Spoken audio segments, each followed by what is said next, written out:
Number 10.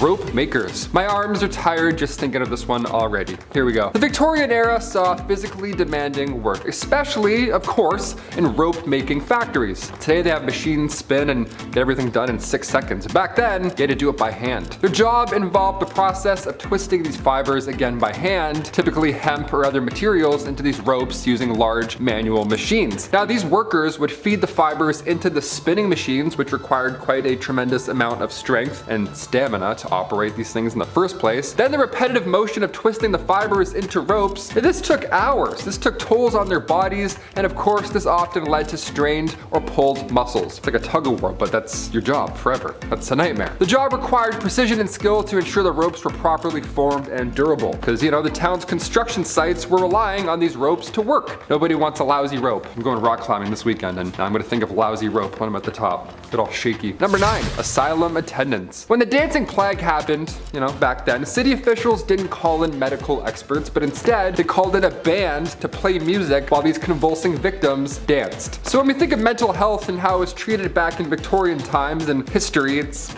not so friendly, right? Not so comforting, that's for sure. Asylum assistants, okay? This was a job. They were responsible for managing individuals with mental illnesses, some of whom displayed violent or unpredictable behaviors. However, these attendants lacked proper support and training, which left them ill-equipped to handle such challenging circumstances. And in result, it was all bad. The attendants faced physical and emotional dangers, enduring aggressive outbursts, attacks, and the lack of training arguably made these distressing and unpredictable situations way worse. Asylum attendants were like, stop, what are you doing? It's like, that doesn't help. That's not how we do things. These attendants also worked long hours in overcrowded and understaffed facilities, making their job mentally and physically draining. The conditions they faced highlight the significant shortcomings and neglect in mental health care during the Victorian era. Yeah, they called them like mental asylums. You're like, can we change this up? Why is it so scary? Number 8, matchstick dippers. Just sounds dangerous right off the hop. I don't know why I'm doing this. I don't know why matchsticks are this big all of a sudden. Matchstick dippers. Just sounds dangerous right off the hop. Dipping a matchstick, what's gonna happen here? Matchstick dippers, these folks would often dip wooden sticks into a mixture of phosphorus and other chemicals to create matches. Someone's gotta do it, and back then they did it in a very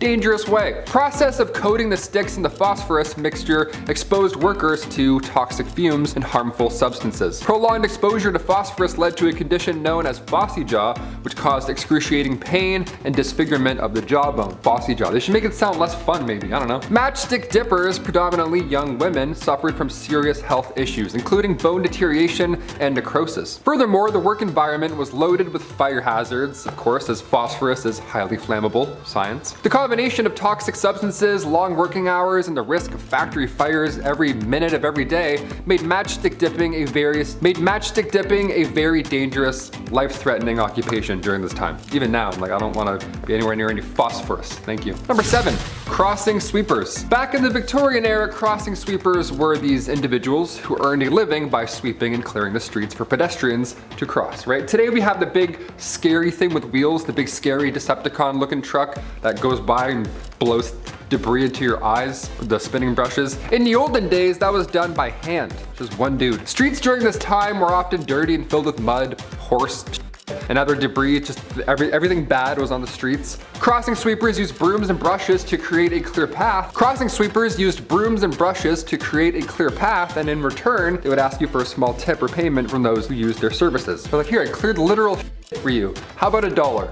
Thanks. They were especially common in urban areas where foot traffic was high, like downtown. Crossing sweepers were quite young. They were, you know, really young, if I can say that, if you get where I'm going there. And they relied on filthy streets as a mean to survive. So what a horrible scenario. Number 6, human alarm clocks. Halfway through, we'll get a little fun, then we'll get back to the weird stuff. Human alarm clocks, also known as knocker-ups or knocker-uppers, which sounds a little different nowadays, so we'll go with human alarm clock. One of the weirdest jobs ever. I kind of wish this was still a thing. I don't know, I'd apply in a heartbeat. Knockers, knocker-ups, these guys, they single-handedly provided a unique wake-up service during the Victorian era for phones and clocks and all that helpful stuff. Before the widespread availability of alarm clocks, especially among the working class, everybody who had places to be, well, a knocker-up has your back. He'd come and smack your window 6 times and then run off into the woods. What a great job. I kind of want this job. They would use long sticks or poles, whatever, just to tap your bedroom windows. Tap your windows and scare you awake. That often works. Shoot out of bed every morning. That's great. Think someone's breaking into your house. These individuals were typically paid a small fee for their services, which is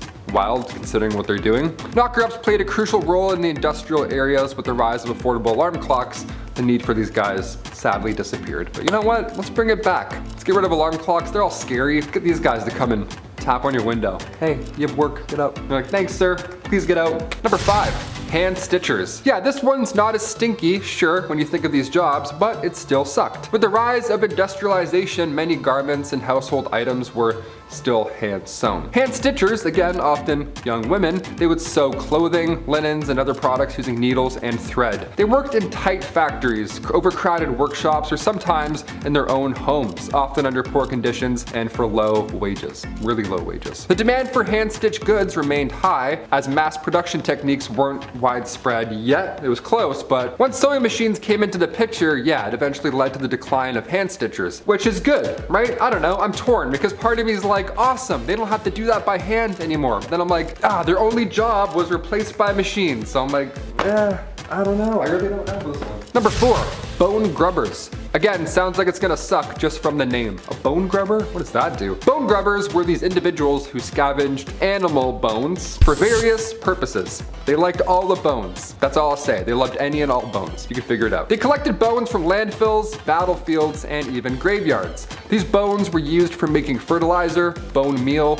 bone utensils, fancy. Let me grab my bone fork. Cheers. And even crafting tools. Bone grubbers worked in poor conditions and faced controversy for their activities because, you know, they would steal bones from fresh graves, so more than fair, I'd say. As regulations on waste management in graveyards tightened, the practice of bone grubbing declined and hopefully disappeared forever because stop stealing my aunt's femur. Get out of here. Number 3, chimney sweeps. These ones were horrible. This one really sucked. I'll say what I can here without breaking YouTube guidelines, but yeah, these lads here, these chimney sweeps, they were younger gentlemen. As homes and factories heavily relied on coal for heating and manufacturing, chimneys became clogged with debris more and more every day. It's looking yucky up there. Now, instead of an old man who's broken, they would send in these, again, young lads, quite young lads. All I'll say. The shorter the better, right? Get them up there. Chimney sweeps would climb up narrow and dark chimneys using brushes and scrapers to remove all this horrible buildup. It was really not a fun time. Yeah, that's really all I can say about it. The work was dangerous, it exposed them to toxic fumes, and the risk of getting stuck or falling, well, that surely didn't help. Eventually, thanks to public outcry and legislation, this job disappeared in the late 19th century. Although I remember cleaning my chimney when I was younger. I'm gonna call my dad after this list. Number 2, a tosher. Being afraid of rats and the dark, well, this is quite impressive to look back on. A tosher was a person who ventured into the dark and filthy underground sewer system in search of valuable items. Anything, really. I mean, we're down here, anything good. Anything that's not soft, we'll take it. Toshers would navigate the labyrinth tunnels armed with a long pole with a hook in hopes to retrieve anything of worth. Coins, discarded jewelry, again, pretty much any other valuable objects that may have been accidentally dropped or washed away. Now they have it. Now they often faced harsh, well, rather disgusting conditions, like for example, tons of human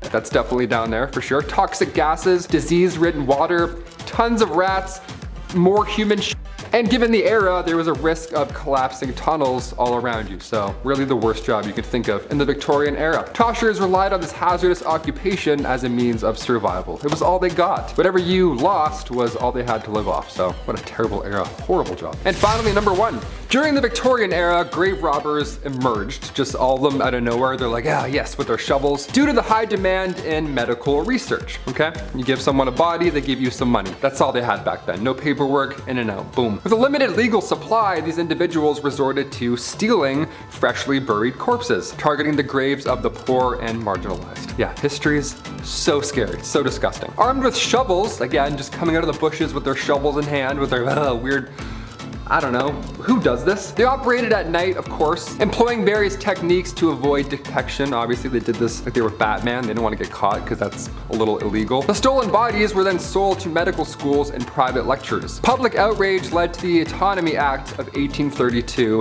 Thank God this was passed. This is a really fun one here. This legalized the donation of unclaimed bodies to medical institutions and reduced the need for grave robbery and established a regulated source of supplies. Instead of dudes just finding random people buried in random places and then bringing them in.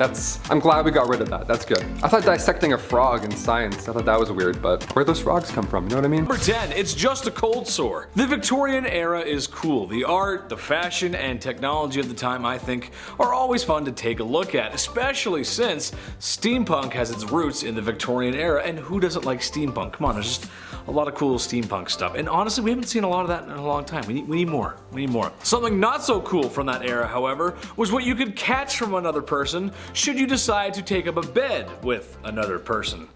Syphilis, yep, one heck of a disease. Funny enough, it was so common that it was making intimacy itself an unusual practice. People were scared, and honestly, maybe rightfully so. There's no cure, and if it progresses to its later stages back then, well, you go crazy. And then you'd end up being that guy that's always screaming in the streets. Every city has one. You know what I'm talking about. Number 9, the French letter. The issues of intimacy and its repercussions were becoming quite clear in the Victorian era. Something had to be done, as spending any amount of time in the brothels could have you shucking barnacles off your lower deck in the morning, if you know what I mean. Introducing the revolutionary new invention, prophylactics. For those that are college age, you might find it disturbing that these party favors weren't made of rubber or disposable. Yeah, hear me out. They were made of sheep's guts, and they had to be soaked first so they would become flexible. Because when you put these bad boys on, they had to be fastened on. It's not very good, not very attractive. Once the deed had been signed off on, the device was then washed and then hung up to dry like your dirty laundry. Once it was dry, it was placed in a small box for the next time. Because seeing your wife's ankles might make you feel a certain kind of way, and now you just have it ready to go. And number 8, the products of our sins. Having fun when the lights can be turned off is great. Who doesn't enjoy a little toe curling? Yeah? Except sometimes there's this crazy thing that can happen, where after 9 months, another human spawns in. Insane, right? I know. Well, back in the Victorian era, this phenomenon was happening, but only for married couples. As you have to be married, of course, or else a child would be born out of wedlock, which to people at the time was just the worst. Oh, I never. These stigmas were not favorable for women, as some preferred to avoid that kind of press by abandoning or straight up just unaliving their children. Horrible, just horrible times. Just another one of those good old wholesome times in history where we were treating women with the utmost respect and decency. Very nice. We were actually not very nice. Number 7, diet. Bedroom misconduct was becoming a huge issue. Refer to number 9 and 10. While women did get most of the blame because, well, you know, history, men did get some of the blame. The issue of intimacy for men could be described as barbaric primal sense. So how do we curb this? How do we stop men from acting on these caveman urges, ooga booga? Well, simple really. Men just have to stop eating certain foods, as it was thought at the time that food had a link to the misconduct, or rather, the overabundance of bedroom-related issues, including mustard, pepper, rich gravy, beer, wine, cider, and tobacco. And if you weren't paying attention, that's basically the diet of every man in Victorian times. Not sure how a jar of finely prepped mustard would get you flustered, but okay, sure.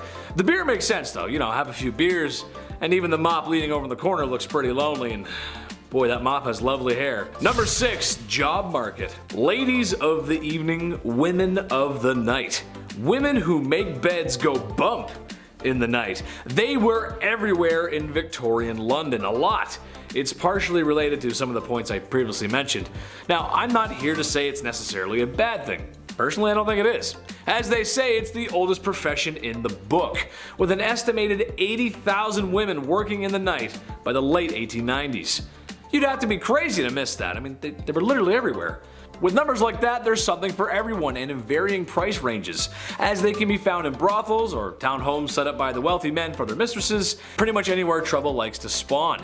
Even some artists took advantage of this by living with the gorgeous girls of the evening, as going behind closed doors with one was debatable, but Becoming friends? Now that's a social transgression. Becoming friend. Oh, how dare you befriend the people of the night? Number 5, Jolly Lad. When people think about certain magazines that depict lewd imagery, you probably only think of Playboy. The bunny imagery was good marketing, honestly, just smart. But what if I told you the Hefmeister wasn't the first to publish such a magazine, or imagery? Back in the Victorian era, there was some saucy imagery being produced. The government had outlawed such indecency, but this only made the lewd picture industry move underground, where naturally it flourished, especially in major cities. And if you knew where to go and how to ask for one, you could purchase something from the hidden menu. Kind of like when you go to McDonald's. Yeah, there's a hidden menu there too. Google it and see for yourself. I'd repeat what my favorite one is, but I would be in trouble from the YouTube gods. And I've been treading on thin ice this whole video, so Number 4, the first counterculture. The 1960s were a very important time for many different people. Black Americans were fighting for their rights, music went from holding hands to strawberry fields, if you know what I'm saying, and everything that your parents told you just kind of felt wrong. If you grew up then, you know what I mean. I know people like to make fun of hippies, but there was some good ideas there. Well, in 1890s England, they were sort of having the same thing happen.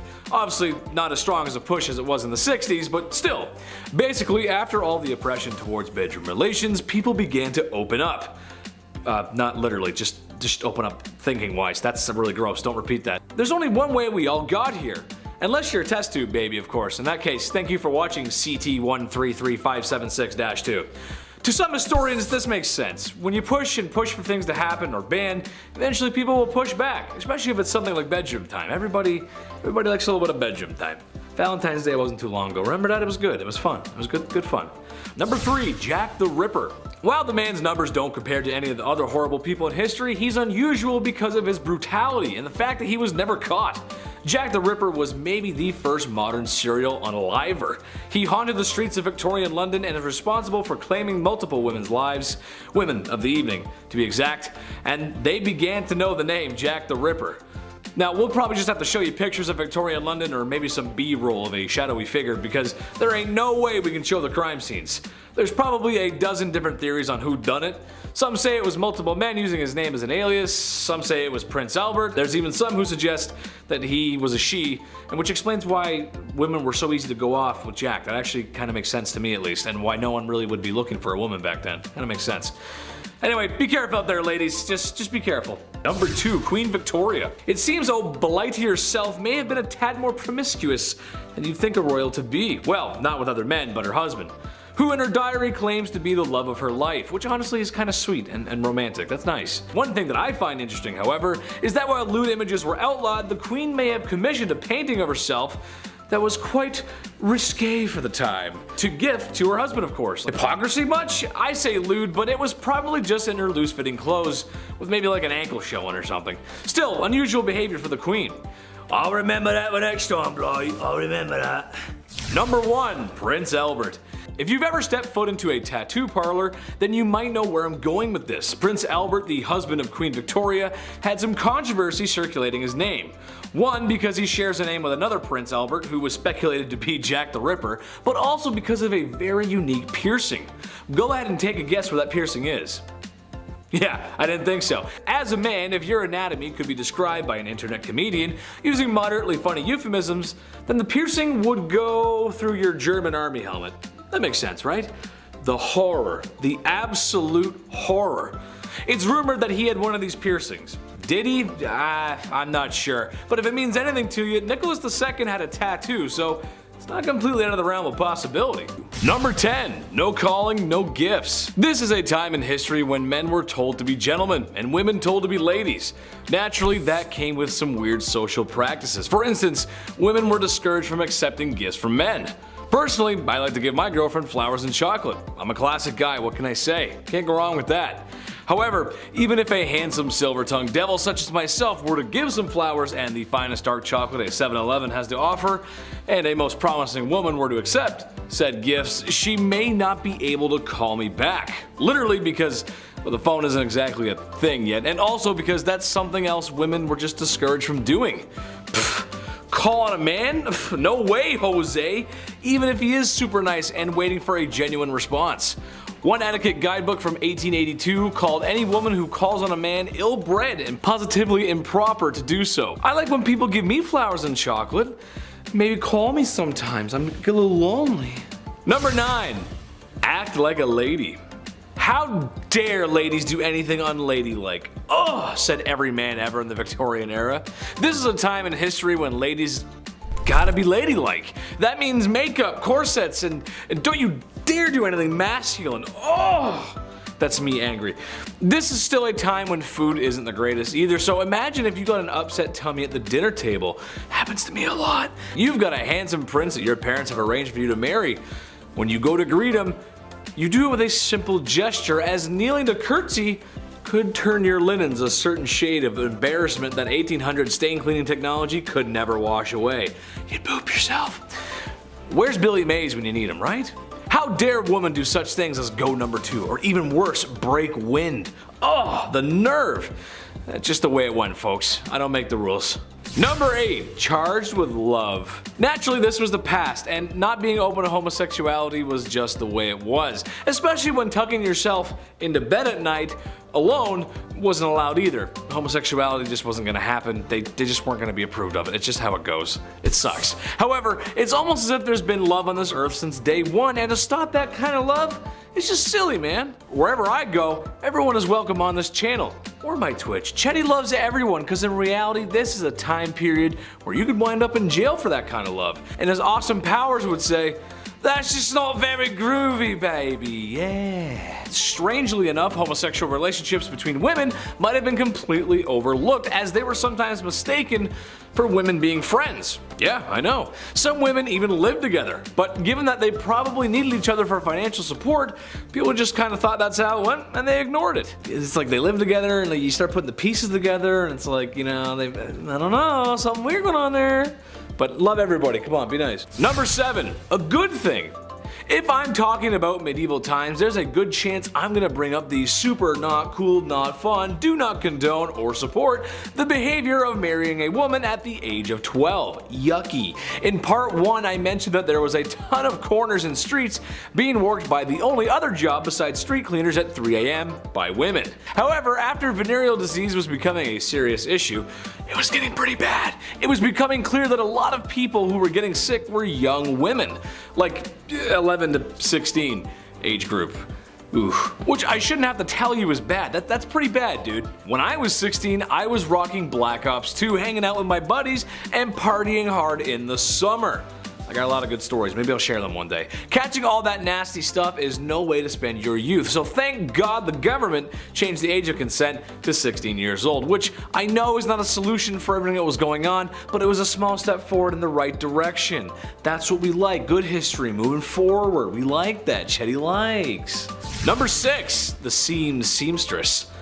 Being that the Industrial Revolution had started and business was booming, people needed to travel for business, or more specifically, men needed to travel for business, which means they gotta be away from their wives, and that means they're away from the very thing we're talking about today, bedroom stuff. How did men solve this issue? Well, there was no shortage of ladies roaming street corners to aid in that matter. However, there's an option with a little less syphilis. There were aids or early blow-up dolls called travel ladies. Strangely enough, it was stored in a gentleman's hat. What? That's so wrong. Once it was ready to be used, it was inflated and reassembled. This is a quote from an ad from one of the products. It is inflated to the essential part of the woman wanted by a man. That just doesn't sound very good. This is why we have boards of people to check stuff from products before it gets shipped out to the public. I feel like that just wouldn't fly very well today. Number 5. Big polluter. This just doesn't make any sense. It never did to me, and it still doesn't. But in case you didn't know, self-pleasure was a big no-no, commonly called self-pollution, which honestly is very funny to me. That's just hilarious. Don't self-pollute yourself, Chris. That's bad. Don't do that. That's naughty. It was a sin and thought to be a cause for many ailments. I'm sure you've heard the classic saying that for guys, if you decided to go bump in the night by yourself, there's a good chance you'd need a walking stick because it would make you go blind. Women were also targeted, however, as for any pearl polishing by women was thought to be hysteric and needed to be treated for such. Look, the truth is, any man who wants to wax his carrot or woman tuning a one-dial radio should be able to do so without judgment of society or medical remedies of snake oil doctors. Love yourself, love everybody else, and just as long as the bedroom door's closed, you're good. Just don't do it in public, you're good. Number 4, shake and bake. I'm something of a scientist myself, but that doesn't mean I know everything, and if you actually need to learn something about health and safety, take it from a professional, not a second-rate John Candy. However, when coming across this fact, I just had to share it, because with my medical knowledge, this just doesn't sound right. Alright, so kids, we know how they're made. I don't need to go into detail for that. However, there was this idea back in the Victorian days that if a woman danced shortly after doing what mommy and daddies do, then there was a chance that her pregnancy just wouldn't happen. Or perhaps more commonly after riding a horse. Same idea. Okay. Which is frankly horse. I mean, come on. My mom always told me when she was baking that I had to be quiet and stop running around the house or the cake she was baking wouldn't rise. Well, they always did. I love chocolate cake. I mean, really, I do. I'm starting to wonder if there's a connection here. I was a rowdy kid. Number 3, the Kensington system. Poor Queen Victoria. I know this is kind of a stretch, but it relates back to the whole mistreating women thing. But basically, it was something implemented in order to control the young royal, make her dependent on her mother, whom she was not allowed to be without. Basically, modern day strict parents. Now, all the kids watching right now, or all the kids who've grown up, how well did that parenting work? Let us know in the comments. I'm willing to bet it created a little bit of a divide between parent and child. Am I right? That's exactly what happened with Queen Victoria. Shouldn't be surprised, really. Being a parent is tough. I get that, but squeeze too hard and the sand falls through the cracks of your hand. Victoria wasn't even allowed an hour to herself, and I don't care who you are, no matter how charismatic or bubbly. Everybody needs some alone time. Number 2, a healthy breakfast. Okay, not Victorian London, but this is just too funny not to mention, and it's around the same time period, very close. As the great minds of the time thought, self-pollution was a big no-no, and the reason for these urges was often related to food. Some thought eating meat would make you down bad, so a man named John Harvey Kellogg, you might have heard of him, aimed to cure the sickness of self-love. What if a man had a delicious, nutritious meal to eat, especially at the start of his day? Cornflakes by Kellogg's, the very same cereal that's probably sitting on top of your fridge, yeah, was partially originally designed to stop you from feeling those carnal urges. Now, not sure if that works. I mean, go ahead and tell me how you feel after eating a bowl of that. I had one this morning. I feel fine. I don't feel any different at all. I mean, I'm just, well, not really feeling the same about Pam Anderson anymore though. Number 1, rising action. This could get some married couples into some trouble if they're watching, so sorry. It's gonna be hard to talk about this without saying it because YouTube will send a stern letter if I do, but here it goes. The deed was not considered done unless both parties had signed off on it, had their toes curled, reaching the peak, your magnum opus, the way I feel when I eat at McDonald's, DEFCON 1, or simply mispronouncing organisms in health class. I feel like once you're involved, you're involved. And to me, that's a done deal. You can't really reverse it from that point on, regardless of any of my euphemisms, but that's what they thought. They thought if you both didn't climb that mountain together, it didn't happen. 'Cause science. Kicking off the list at number 10, a lot of hair. To kick off this wild part 2, I had to include the tale of the woman who ate her own hair. Why did she do it? What happened? How much hair? Well, let's find out. All the questions about to be answered. The Liverpool Daily Post back in 1869 got the attention of those passerbyers with this one. A 30-year-old passed away in the village of Lincolnshire. That's not too far off from the average life expectancy of the 1800s, but this case was a little odd. Something was off about it. So doctors asked the family if they could carry out a post-mortem, and lo and behold, a 2-pound solid chunk of hair was sitting in her stomach. It caused ulcerations of the stomach and ultimately caused her death. What a horrible way to go out. The woman's sister didn't note that over the last dozen years or so, she had been casually eating her own hair, just one piece every now and then. Ultimately, it added up. If you know anybody that's eating their own hair, pass this on. Send them this video. This sounds rather uncomfortable. Number 9, cat attack. If I have to pick, I would say I'm 100% a dog guy. Cats are cool, don't get me wrong, but this next story freaks me out a bit. Also, I had a cat once and I pulled its tail on it. Hissed at me and scratched me and scared the life out of me. So, dogs for sure. Back in 1870, a rich woman had put her time, energy, and resources into cat breeding. What a fun little hobby and lifestyle. She had tons of cats, she loved them all equally, and they loved her. I'm allergic also, so this story is my nightmare on a level. But it does sound like a cute time, I'll admit, that's a nice way. Especially like in the Victorian era, what a lovely little pocket of fun. 1800s, a lot of candles, everything being extremely flammable, disaster hit often in Victorian times. And in 1870, a fire broke out of this young woman's home, and the cats were sadly trapped in the house. They made it out alive, but by the time they made it out, the two maids that had kicked the door open to rescue them, they had gone full primal. The cats just attacked them and it was all bad. The fire in the house had obviously scared them, so when the doors were open, these two maids were both attacked by them at full force, essentially, all of these cats. Like, what a horrible thank you for saving all of their lives, you know what I mean? Number 8, quick divorce. Let's just say the love thing isn't working out, okay? It happens, people change, but now what? Say it's the Victorian era, but divorce in England isn't allowed until 1857, and it's 1856. So now what are we gonna do? Well, considering what list we're on and which part it is, it's pretty wildly unfair. If you were the wife, you were getting sold in this scenario. How horrible is that? Wife sellers, they were a thing. That was a legitimate business. How horrible. Yeah, you were getting sold if you were the wife. How horrible is that? Wife sellers was a legitimate business. There were auctions. Public auctions would be done. You would watch people bid on marrying your wife. At like noon, middle of the day, people are walking by like, oh, do I have any change? Hang on.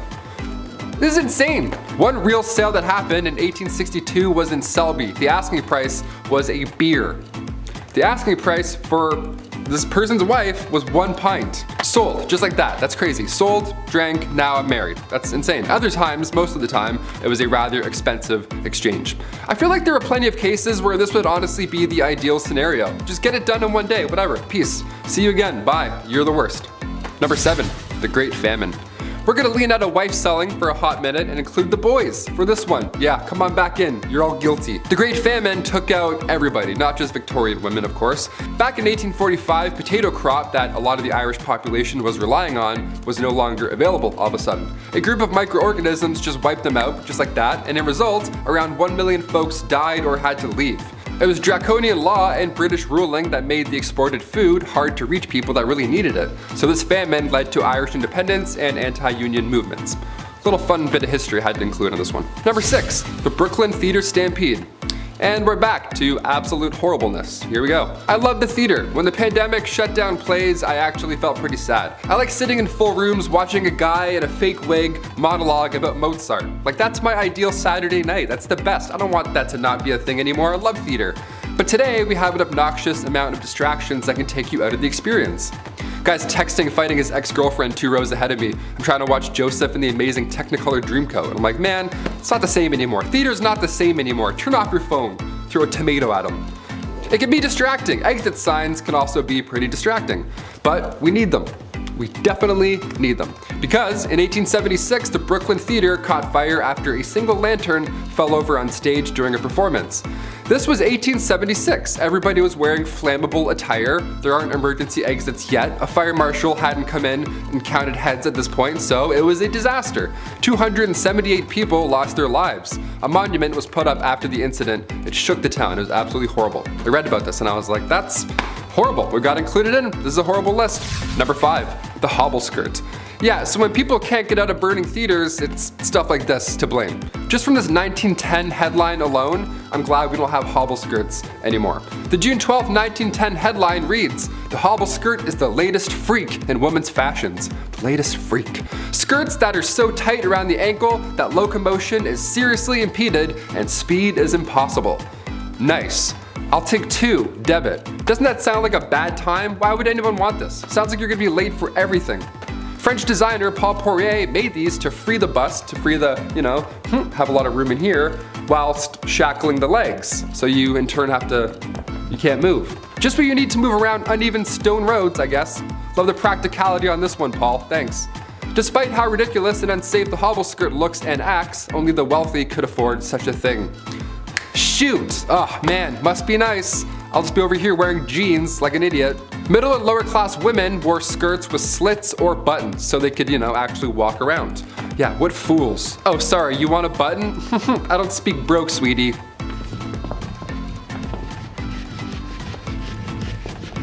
Number 4, lead-based. When I started here at the studio a year and a half ago, maybe 2 years, I was like, okay, I gotta put on face cream maybe. A lot of lights, a lot of HD. This time to get rid of these bags under my eyes finally. I don't know, maybe drink some water. See what happens. Finding a skincare routine of any sorts is easy now, dare I say. The lovely World Wide Web has our back. You can learn how to draw your eyebrows on while listening to true crime. It's wonderful where we are today. But the cosmetic game, back in the 18th century, not great. Turns out wasn't that great, not that safe. RuPaul's Drag Race would have been a lethal sport, know what I mean? Back in the 18th century, lead mixed with vinegar was often used to make your face look, more pale. The Victorian look, I guess, gotta have those veins pop out. A splash of sulfur for those freckles. Horrible idea. Queen Elizabeth I used cosmetics containing lead, mercury, and or arsenic, the same poison that took out George III and Napoleon Bonaparte, so not safe at all at any time, period. In fact, arsenic was on the priority list of hazardous substances, and toxic metal exposure is still an issue we're facing in this era, let alone Victorian. Number 3, the Kensington system. This was horrible. Queen Victoria was brought up under the Kensington system, which if you haven't heard of before is awful. I was grounded more often than not growing up, I'll admit, I was the youngest of 3, so I tried some shady stuff every now and then, but this is another level. At least I could go to the washroom without supervision, you know what I mean? Yeah, buckle up. Victoria's mother, Duchess Victoria of Kent, she created this Kensington system to control her daughter. She literally isolated the child from friends, family members, anybody, everybody, you name it. Her mother would monitor her every action on top of this, including who she can see or speak to, if there were any of those people at some point. Victoria only had 2 playmates growing up her entire life. She had her half-sister, Princess Feodora of Lenigan, and then the Duchess attendant, Sir John Conroy, his daughter, Victoria. I mean, I had like 4 friends growing up, maybe 5 and a half, but this is just cruel. This is just unfair. Especially with a royalty too, you'd think you can have more things. No, less. She shared a room with her mother until she was a queen. That entire time, she literally couldn't walk down the hallway alone. Victoria has reflected on her childhood, and yeah, in case you're wondering, she hates John Conroy. She referred to him as a demon incarnate, so she's got the words. Number 2, arsenic dresses. If looks could kill, literally. You've heard of arsenic and old lace at some point, but what exactly are we talking about? Back in 1861, a poet by the name of Henry Wadsworth Longfellow, real name, his wife, Fanny, also real name, her dress caught on fire and her burns were so bad that of course she sadly didn't survive. But this was sadly common in Victorian days. Puffy dresses, open candles, as we heard earlier. These dresses back then, they were flammable as is, but some of them were made with literal poison. Some of them had arsenic made to have that like green look, like the real arsenic green look. It wasn't just in clothing either. Back in 1861, an artificial flower maker named Matilda Schurer used green arsenic laced powder, and her fingernails had turned green and green foam started coming out of her mouth, and it was just a horrible way to go out. Arsenic's not supposed to be inhaled, let alone worn. Although yeah, it did look nice for a hot minute. Not worth it. And finally, number 1, Queen Victoria's threats. Being the queen and all, and we're talking about the Victorian era, I figured we'd end with this one. Being the queen and all, a security team is always needed, and during her reign, there were multiple attempts to harm the young queen. The first attack was back in 1840. It was an 18-year-old man named Edward Oxford, and he fired towards the queen's carriage, but obviously and luckily missed. But when Edward was accused of high treason, he was actually found not guilty due to insanity. Then a couple years later, in 1842, it happened again. This time 2 men fired at her. They were found guilty. In 1849, her carriage was attacked by William Hamilton. In 1850, as the carriage was passing the gates of Buckingham Palace, Robert Pate, a retired soldier, ran up and hit her with his cane. Victoria was okay, thankfully, but of course, she was shook. Then again in 1842, 1849, and 1872, attempt after attempt. But then things got a little worse. If you haven't heard of Boy Jones or anything that happened here, I saved it for last because it's extremely unsettling. A teenager stalked the queen back in 1838 until 1841. Edward Jones, aka Boy Jones. This guy somehow managed to break into Buckingham Palace more than once. It was some Assassin's Creed type stuff. He just knew some back way, he climbed some window or whatever. The guy just knew a route in, so he would break in and would more often than not just hide under the queen's sofa. He would sit on her throne sometimes, and one of the worst things ever, he would go through her drawers and like go through her clothes and stuff. It was creepy. He would steal her clothes until eventually and thankfully he got caught. Of all the things you can do, of all the crimes you want to commit in the Victorian era, you're gonna go hide under a couch for 5 years? Okay, I'm glad he got caught, but just so weird. What a weird ending. At number 10, death photography. Has anyone out there looked at really old photos and had that eerie thought that everyone in that photo is dead now? I have. I know it sounds kind of weird, but it's just something that comes to mind sometimes. Back in the Victorian era though, they really had that thought because death photography became a trend at the time. Back then, people were dropping like flies. They dealt with a lot of illnesses like measles, scarlet fever, diphtheria, rubella, typhus, and cholera. Death was all around them, but with the rise of photography, this became a new way of keeping a memento of their loved one who passed away. Before this, they would keep locks of hair and other items from their loved ones, but once they got access to cameras, families started posing with their dead relatives. Literally. Families would often keep the bodies of their dead loved one in the house for days after their passing in order to have that mourning period, but soon they started staging photo shoots with the remains of their relatives, posing them and dressing them up to make it look like they're still alive. Family members would take pictures with the deceased to have one last family portrait before burying their loved one. It's kind of heartwarming in a way, but also really creepy. At number 9, emigration. During the Victorian era, there was unfortunately a lot of orphan children living in the streets of London. It became a pretty big problem because of the sheer amount of young people without homes or families. It was estimated that around 30,000 children were living on the streets in London in 1869. Soon a program was put into place to try and solve this issue, and people started rounding up these orphan kids and shipping them off elsewhere to work in some of the British colonies. Many of the kids who were shipped off ended up working as farmhands or as domestic servants. Though many children were shipped off to places like New Zealand and Australia, the majority of them went to Canada. About 80,000 of them actually. They were sent away with hopes that they would be able to live better lives, but unfortunately for many of those kids, they didn't end up having any better luck in compared to when they lived on the streets. This practice ended up becoming pretty controversial, as you can imagine. Before we carry on talking about the strange things that happened in the Victorian era, why not take a moment to leave a like on this video if you're enjoying it so far, and while you're at it, consider subscribing to the channel to see more videos like this one. At number 8, mental health. Back in the Victorian era, the study of the human brain and psyche was still relatively new, so no one really knew what was going on up in people's noggins. Mental asylums started to pop up, and people started getting diagnosed with mental problems even if the diagnosis wasn't accurate. The 3 labels that a patient could fall under were the manic, the melancholic, and those with dementia. The symptoms for those big 3 labels often varied, and people were admitted to asylums for some pretty messed up reasons. There was a list of common causes for mental illness that people referred to back then, and it included things like, quote, laziness, novel reading, superstition, an immoral life, and intemperance, as well as the act of self-pleasuring. For women, they could also be sent to asylums for some pretty ridiculous reasons, like imaginary female trouble, hysteria, rumor of husband murder, and even fits of desertion of husband. I am so glad things have changed since then. At number 7, grave robber. When you think of jobs back in the Victorian era, you might think of things like chimney sweeps and lawyers. But another relatively popular, though questionable profession was being a grave robber. Yes, people actually made a living off robbing graves. As people studied medicine, they needed cadavers to practice on, but there was a law saying that only the bodies of those who had been executed for a crime could be used as a cadaver, and since the laws changed to include less and less crimes having death penalties, soon people started running out of cadavers to practice on, and this gave way to the boom in the grave robbing industry. People could make a pretty penny for snatching bodies from cemeteries and selling them to medical professionals and students. Fresher bodies went for more money, and the grave robbers not only made money off the sale of the cadaver, but they also charged a fee, so they ended up with a little extra cash in their pockets. Eventually, the grave robbing business became such a big problem that cemeteries started installing watchtowers and guards to prevent people from getting away with the dead. At number 6, beauty. I've talked about this before in some past videos, but the Victorian era was famous for its strange beauty practices, so I just had to include it on this list. You're probably familiar with the makeup from the Victorian era. Women often painted their faces white to look as pale as possible, but even though they believed it made them look beautiful, it also did a lot of harm to their health. The white face paint that women would use was lead based, and as we all by now, lead makes you dead.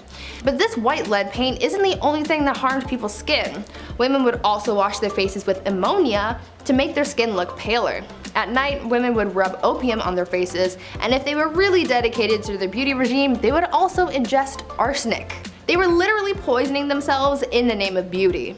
Women would also use mercury on their eyebrows and eyelashes and would use lemon juice or belladonna in their eyes, which could cause blindness in some people.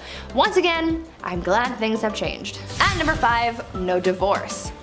Nowadays, divorce is quite common. All you have to do is sign a paper and you're done. But back in the Victorian era, before the Matrimonial Causes Act of 1857 allowed divorce, people had to find different ways of getting rid of their spouses. After all, just because there was no divorce doesn't mean that everyone was happy in their marriages. It turns out that in order to solve their problems and get rid of their spouse, people would just sell their wives, either in public or in private sales. Most of the time, a man would take his wife to the town square and just sell her off to a new man. According to some records, some women had the power to veto a sale, and sometimes it was for cash. Though I think the cheapest that a wife was ever sold for was a pint of beer. This wasn't necessarily bad for the woman, because if she was sold to someone else, things could sometimes work out and she could live a better life with a better spouse. And if she didn't, then she would just get sold again and get to try her luck with a new man. At number 4, food additives. These days, people are becoming more and more concerned with artificial additives in their food. All natural, organic, pesticide, and hormone-free food is becoming more and more popular, but back in the Victorian era, people were putting all kinds of additives in their noms, and a lot of it was really, really bad for you. Like, we're talking deadly. Chalk and alum were often added to bread dough to make it whiter, and sometimes pipe clay, plaster of Paris, or sawdust was added to the mix as well. Red lead was sometimes added to cheese, lead was added to cider, mustard, wine, sugars, and candies. Copper sulfates were used in preserving fruits, jams, and wine. Mercury was used in candies, and even ice cream was made using a water and chalk mixture. All of these unsafe ingredients are actually what prompted the food safety industry, because no matter what's going on, you shouldn't be eating lead, chalk, and mercury. At number 3, corpse medicine. Now earlier I mentioned the whole grave robber industry and how that really took off during the Victorian era, but now let's talk about how they used corpses in their medicine. Back then, some people believed that consuming certain parts of the human body could cure their ailments. I know. Gross, right? One of the more popular medicines back then was a mixture made with human skull and chocolate, and it was believed to cure apoplexy. Back in the Victorian era, medical texts were published describing what parts of the human body could be used to treat specific ailments. One text described mixing the skull of a young woman with treacle to treat epilepsy. Another text says that you could treat paralysis with a candle made of human fat. Apparently, executioners were linked to this type of medicine, as they would, execute someone and then use the remains to become a doctor and treat people's illnesses. Imagine Grey's Anatomy, but with Victorian medicine. Sounds like an interesting thing to watch, but also probably not to experience. At number 2, mummies. Speaking of dead people though, people from the Victorian era were oddly fascinated with mummies. I mean, I can understand the fascination to a certain extent because they're old and cool, but of course, these people just had to be extra weird and take that obsession with mummies to heights that they didn't need to be. People used ground up mummies to make paint. Pieces of mummies were sold in jars, and they were even used in advertising. One candy shop put a mummy on display in the store, claiming that it was the daughter of a pharaoh who saved baby Moses. I mean, that's weird, right? I understand that this was all happening as archaeologists were starting to uncover lost treasures and secrets from Egypt, but I mean, a mummy in a candy shop? Seems a little much. And finally, at number 1, baby farmers. Now for what I believe is probably the most disturbing thing from the Victorian era, baby farmers. Basically, this was an industry of women who would take unwanted babies and either take care of them, give them to new parents, or unfortunately have them disposed of. One famous case of the darker side of baby farmers comes from a woman named Amelia Dyer. She was known to have charged women a lot of money to take their babies off their hands, but unfortunately the children wouldn't survive Amelia's care. It is believed that Amelia was responsible for the passings of hundreds of babies, making her one of the biggest monsters of the Victorian era. Kick it off the list at number 10, smoky behind. When somebody tells you that you're just blowing smoke, it means that you're lying, okay? You've now been given exaggerated information of sorts. Well, back in the 18th century, they literally had to blow tobacco smoke at your behind. Yeah, weirdest work break ever, I'd say. So why did we perform magician enemas back in the day? What was the deal here? Well, tobacco smoke enemas were used to treat quite a few symptoms, or they thought so, including a common cold. These enemas came in these fancy kits with a fancy rubber tube. It was all fancy because it was an honest medical practice. at the time. It was done by legit medical practitioners. This is the funniest part. The idea was that the tobacco smoke could warm up a soon-to-be deceased body. The nicotine would stimulate your adrenal glands, jolting you back into good health. The best health, might we say. And the way they would do it in the mid-1800s was by just blowing smoke and just waiting, seeing what happened. We're figuratively and literally blowing smoke. That's the origin of that saying. Fun fact there. Imagine doing that today. Like, I think I dislocated my shoulder. What do I do? He's like, one sec. Number 9, alarm clocks. While the medical world was one threat in Victorian times, apparently so was the technological side. Who knew? We obviously didn't have reliable alarm clocks back in the 1800s, obviously, but we did have jobs. So in order to get up on time, lamplighters or knockers would come by and tip you off. Yeah, they would just yell in your window and just alarm. That's how you'd wake up. A man would yell into your window and smack you with a stick. Legend has it, a young man named Sam Wardell, he got a little creative with his wake-up calls. He needed more than a lamplighter at 5 a.m., so he would Tony Stark this alarm clock gadget. He would use wires, a bunch of stones, all that unsafe stuff. Then at a certain time, stones would fall to the ground, of course waking him up, and presumably everyone else in the building. That would be alarming. Well, Christmas Eve 1885, tragedy unfolded. A few friends had come over for a holiday visit, so Sam had to move some furniture around, rightfully so, to make room for, windmills and breakdancing, whatever they did in Victorian Christmas times. The next morning, he forgot to put things back in the small apartment, and the obvious happened. The rocks then fell on him while he was asleep. Yeah, that probably doesn't feel too good. I thought iPhone alarms were jarring. I take back everything I've ever said. Number 8, relaxative. Okay, so right off the bat, the Victorian era was a little messy. I'm sure you've gathered this by now here on Bumblebee. But these messy new illnesses were putting lots of pressure on medical practitioners, so they were desperate for these new treatments. We laugh at Victorian medical treatments, but they tried, okay? They at least tried. They also achieved many medical breakthroughs as well. But when it comes to handling chickenpox in the Victorian era, well, that wasn't one of them. That was not our finest hour. Chickenpox in the Victorian era was being treated by using laxatives. Yeah, let that sink in for a moment. I have chickenpox. What should I do? Well, try some laxatives. Yeah, folks would slam some castor oil and then, ready for this? They would get even more sick. Who would have thought? You thought you were uncomfortable before, castor oil. Yeah, chug that, and then now you're even weaker. Now you're dead. Number 7, backed up. Let's say it's the Victorian era and let's say you're constipated, right? It happens, Well, bad ideas will most likely follow, if you didn't already guess that. According to Merck's 1899 medical manual, small amounts of strychnine were prescribed to those who were constipated. Yeah, the strychnos nux vomica was thought to better the gastric functions. Even a small amount of this stuff would attack your respiratory system. You'd contract, you convulse, it's horrible. It'd be a painful way to go out. It's much, much worse than being constipated. Any day. I would much rather be constipated than any type of strychnine. Are you kidding me? Number 6, leeches. I grew up with hearing problems. I've been around the block with earaches, ear infections. I had ear tubes numerous times, all that jazz. So I feel really bad for the folks in this next one, okay? I hear you. Pun intended. In the Victorian era, medical practitioners would say to use leeches for your ear infections. That's the number one trick they don't want you to know. There it is. Once they're attached to you, the idea was that they can numb pain while at the same time providing proteins and peptides to its host.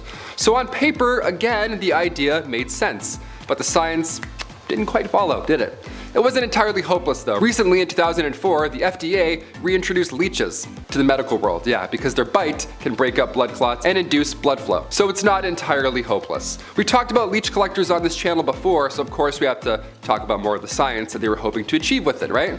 Also, I worked at a retirement home when I was 16. I thought that job sucked.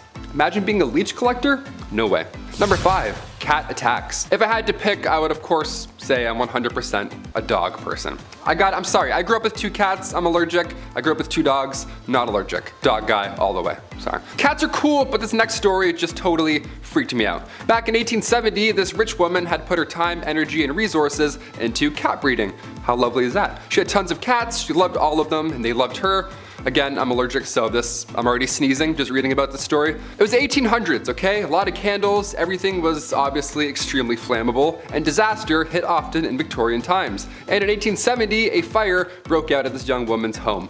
The cats were trapped inside the house. Now they made it outside, don't freak out or anything, they all made it out, but by the time the two maids had kicked the door open to rescue said cats, they had gone full primal. They were afraid, they were freaking out, they were just scratching their way out through anyone and everything. The fire in the house had obviously scared them, so when the doors were open, these two maids were both sadly attacked by all of these cats.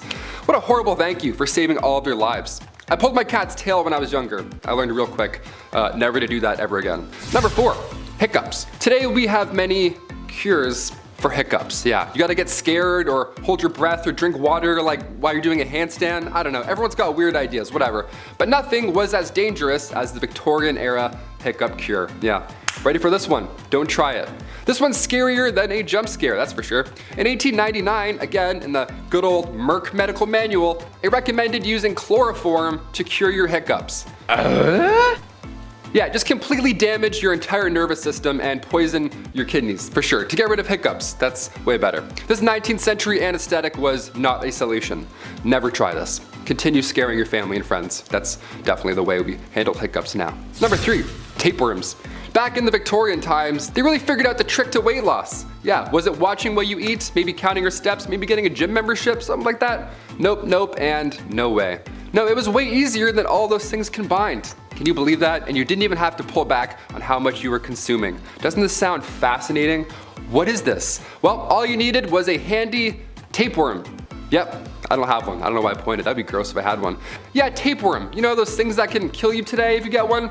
See, the plan was if you eat a tapeworm egg, okay, it will later hatch in your stomach, and at that point you could just eat anything you wanted. Because every time you ate, the tapeworm would also eat, so you could get your snack on while still rocking those Victorian skinny jeans, right? Tapeworm cyst pills, or go for a jog. Your call. Number 2, Victoria's reign. Queen Victoria's reign started in 1837 and it lasted until the Queen's death later on in 1901. At just age 18, Alexandrina Victoria had to rise up to the throne. She was born, of course, on May 24th, 1819. Queen Victoria was 5th in line when she was born, so right off the bat, it was actually highly unlikely that she would ever get the crown. Then one by one, out of nowhere, all of her family members began passing away suddenly. In 4 years, 3 of Victoria's cousins passed away, and then her father and grandfather both died a week apart from each other. So by the time 1830 rolled around, Victoria was only 11 years old, and already she was next in line for the throne. That's how fast it happens. So as if that wasn't already stressful enough, Victoria was brought up under the Kensington system, which if you haven't heard of before, it's pretty awful. Victoria's mother, Duchess Victoria of Kent, she created this Kensington system to control her daughter. She literally isolated the child from mates or family members, anything fun or social, you name it. Her mother did this to keep her pure, of course, to keep her the most pure lady. This system sounds awful. Her mother would monitor her every action, including who she can see or speak to. Victoria only had 2 playmates growing up. That's it. I'm like, hey, me too.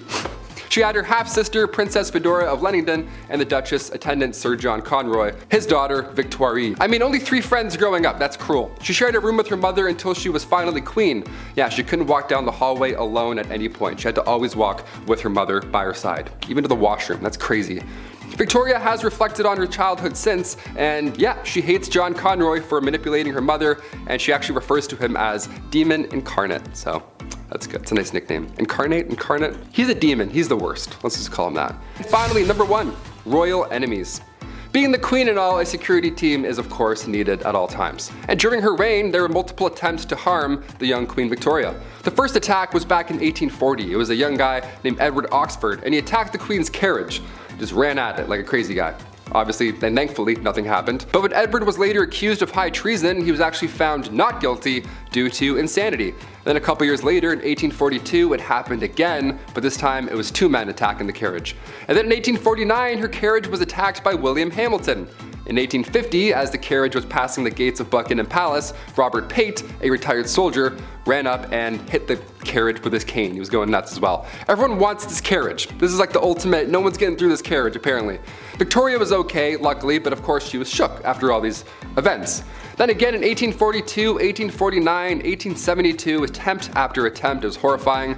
But then things got a little worse with a man named Boy Jones. Yeah, this guy stalked the Queen from 1838 until 1841. This guy somehow managed to break into Buckingham Palace more than once. He knew a way in just to Buckingham Palace, which should never be a thing in the first place. And the weird part is here, Boy Jones Once he was inside the palace, he would hide under the queen's sofa, and he would also just sit on her throne for hours, just hanging out. Yeah, he would pretend he's Cersei Lannister and just sit on the throne for a minute or two. Think about life. Eventually, thankfully, he got caught, but imagine coming home and Boyd Jones is sitting on your couch.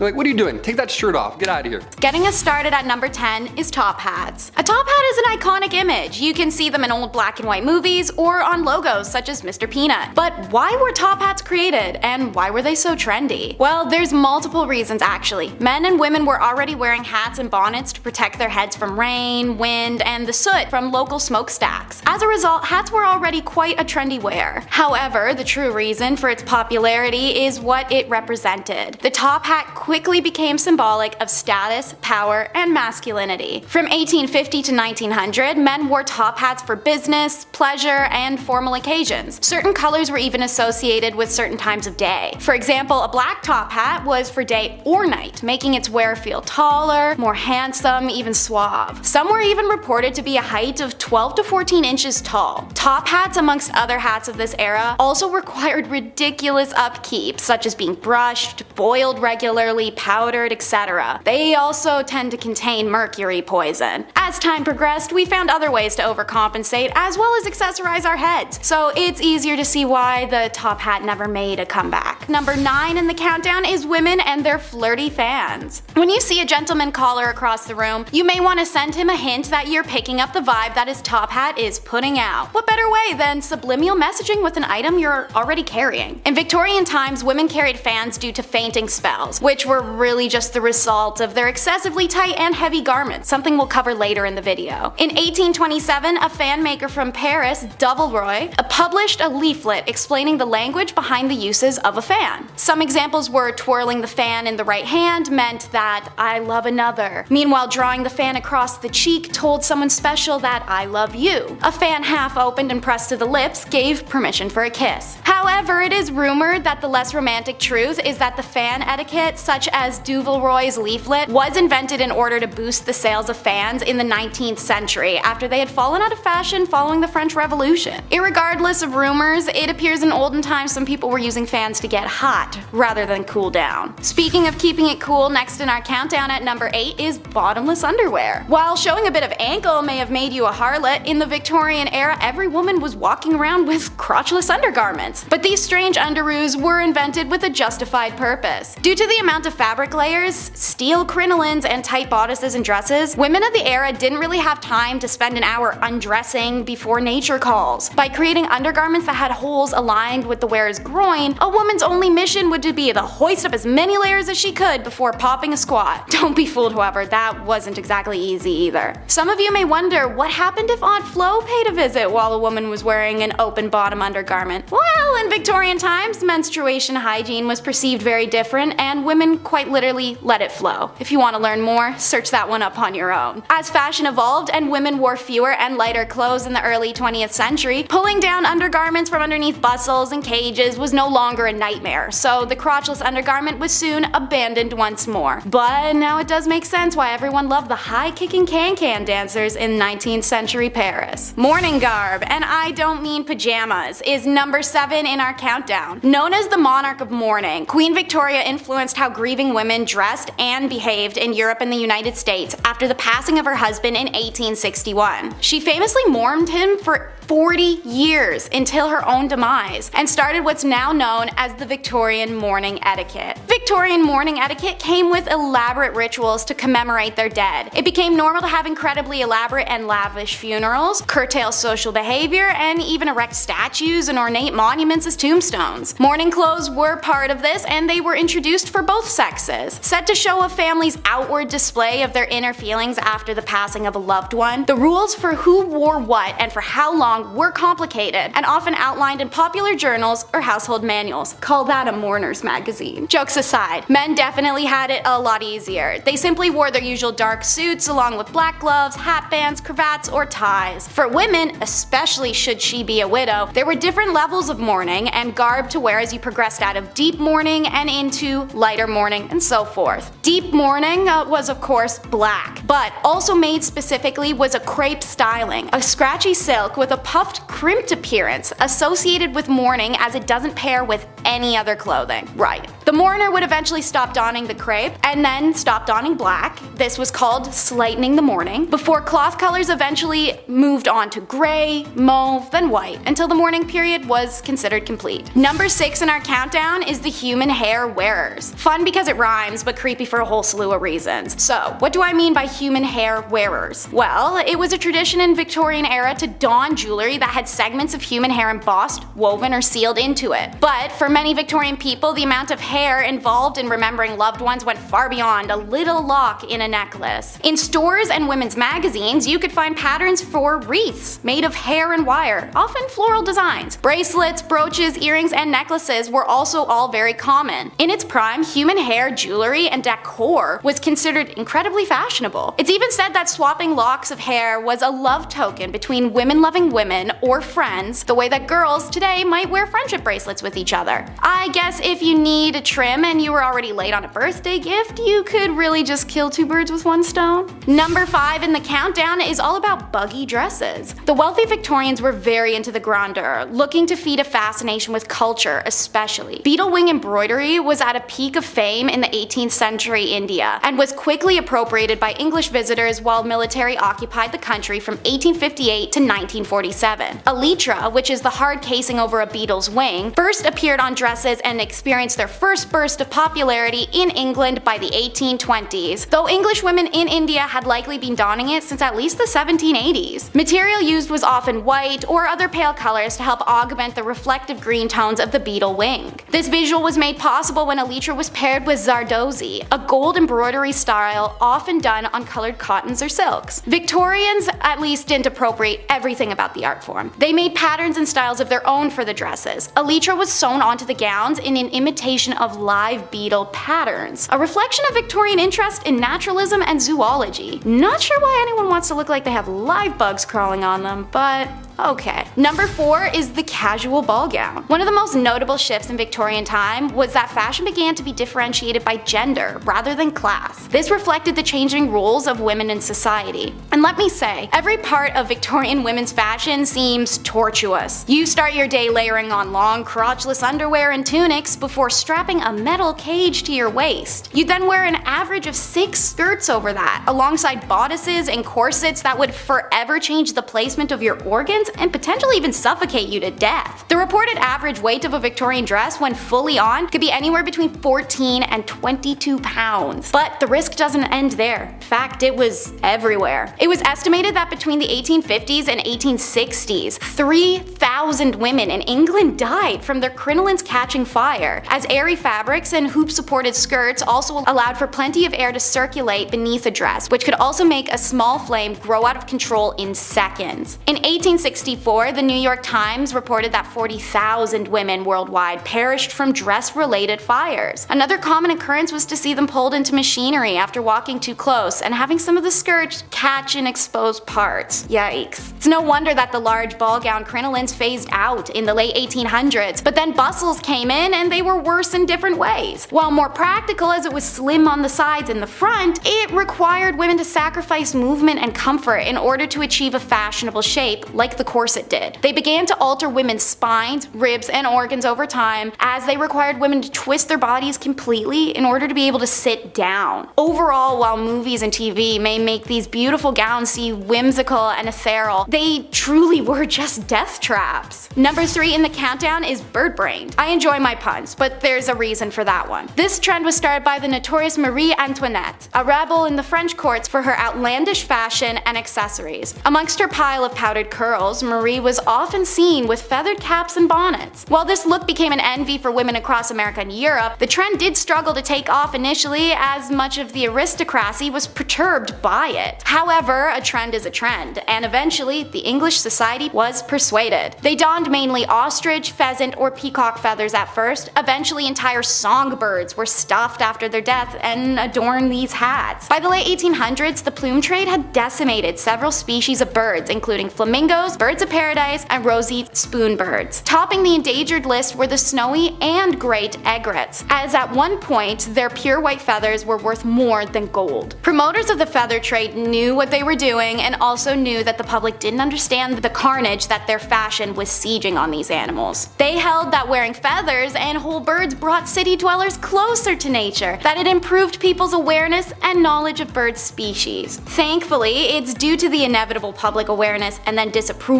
that bird hat sales diminished and went out of trend altogether. Number 2 slot in the countdown is Paris green. It seemed Parisian aristocracy had a chokehold on the globe with their trends. It's believed Empress Eugenie was to have worn a dress so stunning at the Paris Opera one evening in 1864 that it was featured in newspapers globally the next day. It was a deep yet vibrant green, one rumored to almost glow in darkness. The green of Paris quickly became the hue of the social elite. So, how was Paris green made, and why was it so dangerous? The color was discovered when chemists combined copper and arsenic poison. The result was a dye brighter than all the other greens available on the market. Copper wasn't what gave this color its iconic nickname, however. Arsenic is a highly hazardous substance that causes skin sores, vomiting, diarrhea, and in some circumstances cancers or death, as we know now. But they didn't. When factory workers' arms and hands began to wilt away from sores and decay that could only be connected to the dye, French and German governments enacted legislation prohibiting the production of arsenic-based pigments. It's the right thing to do. Meanwhile, the British government mainly ignored them, even when Matilda Schrewer famously died of arsenic poisoning with the whites of her eyes stained green from her working in factories. This was deemed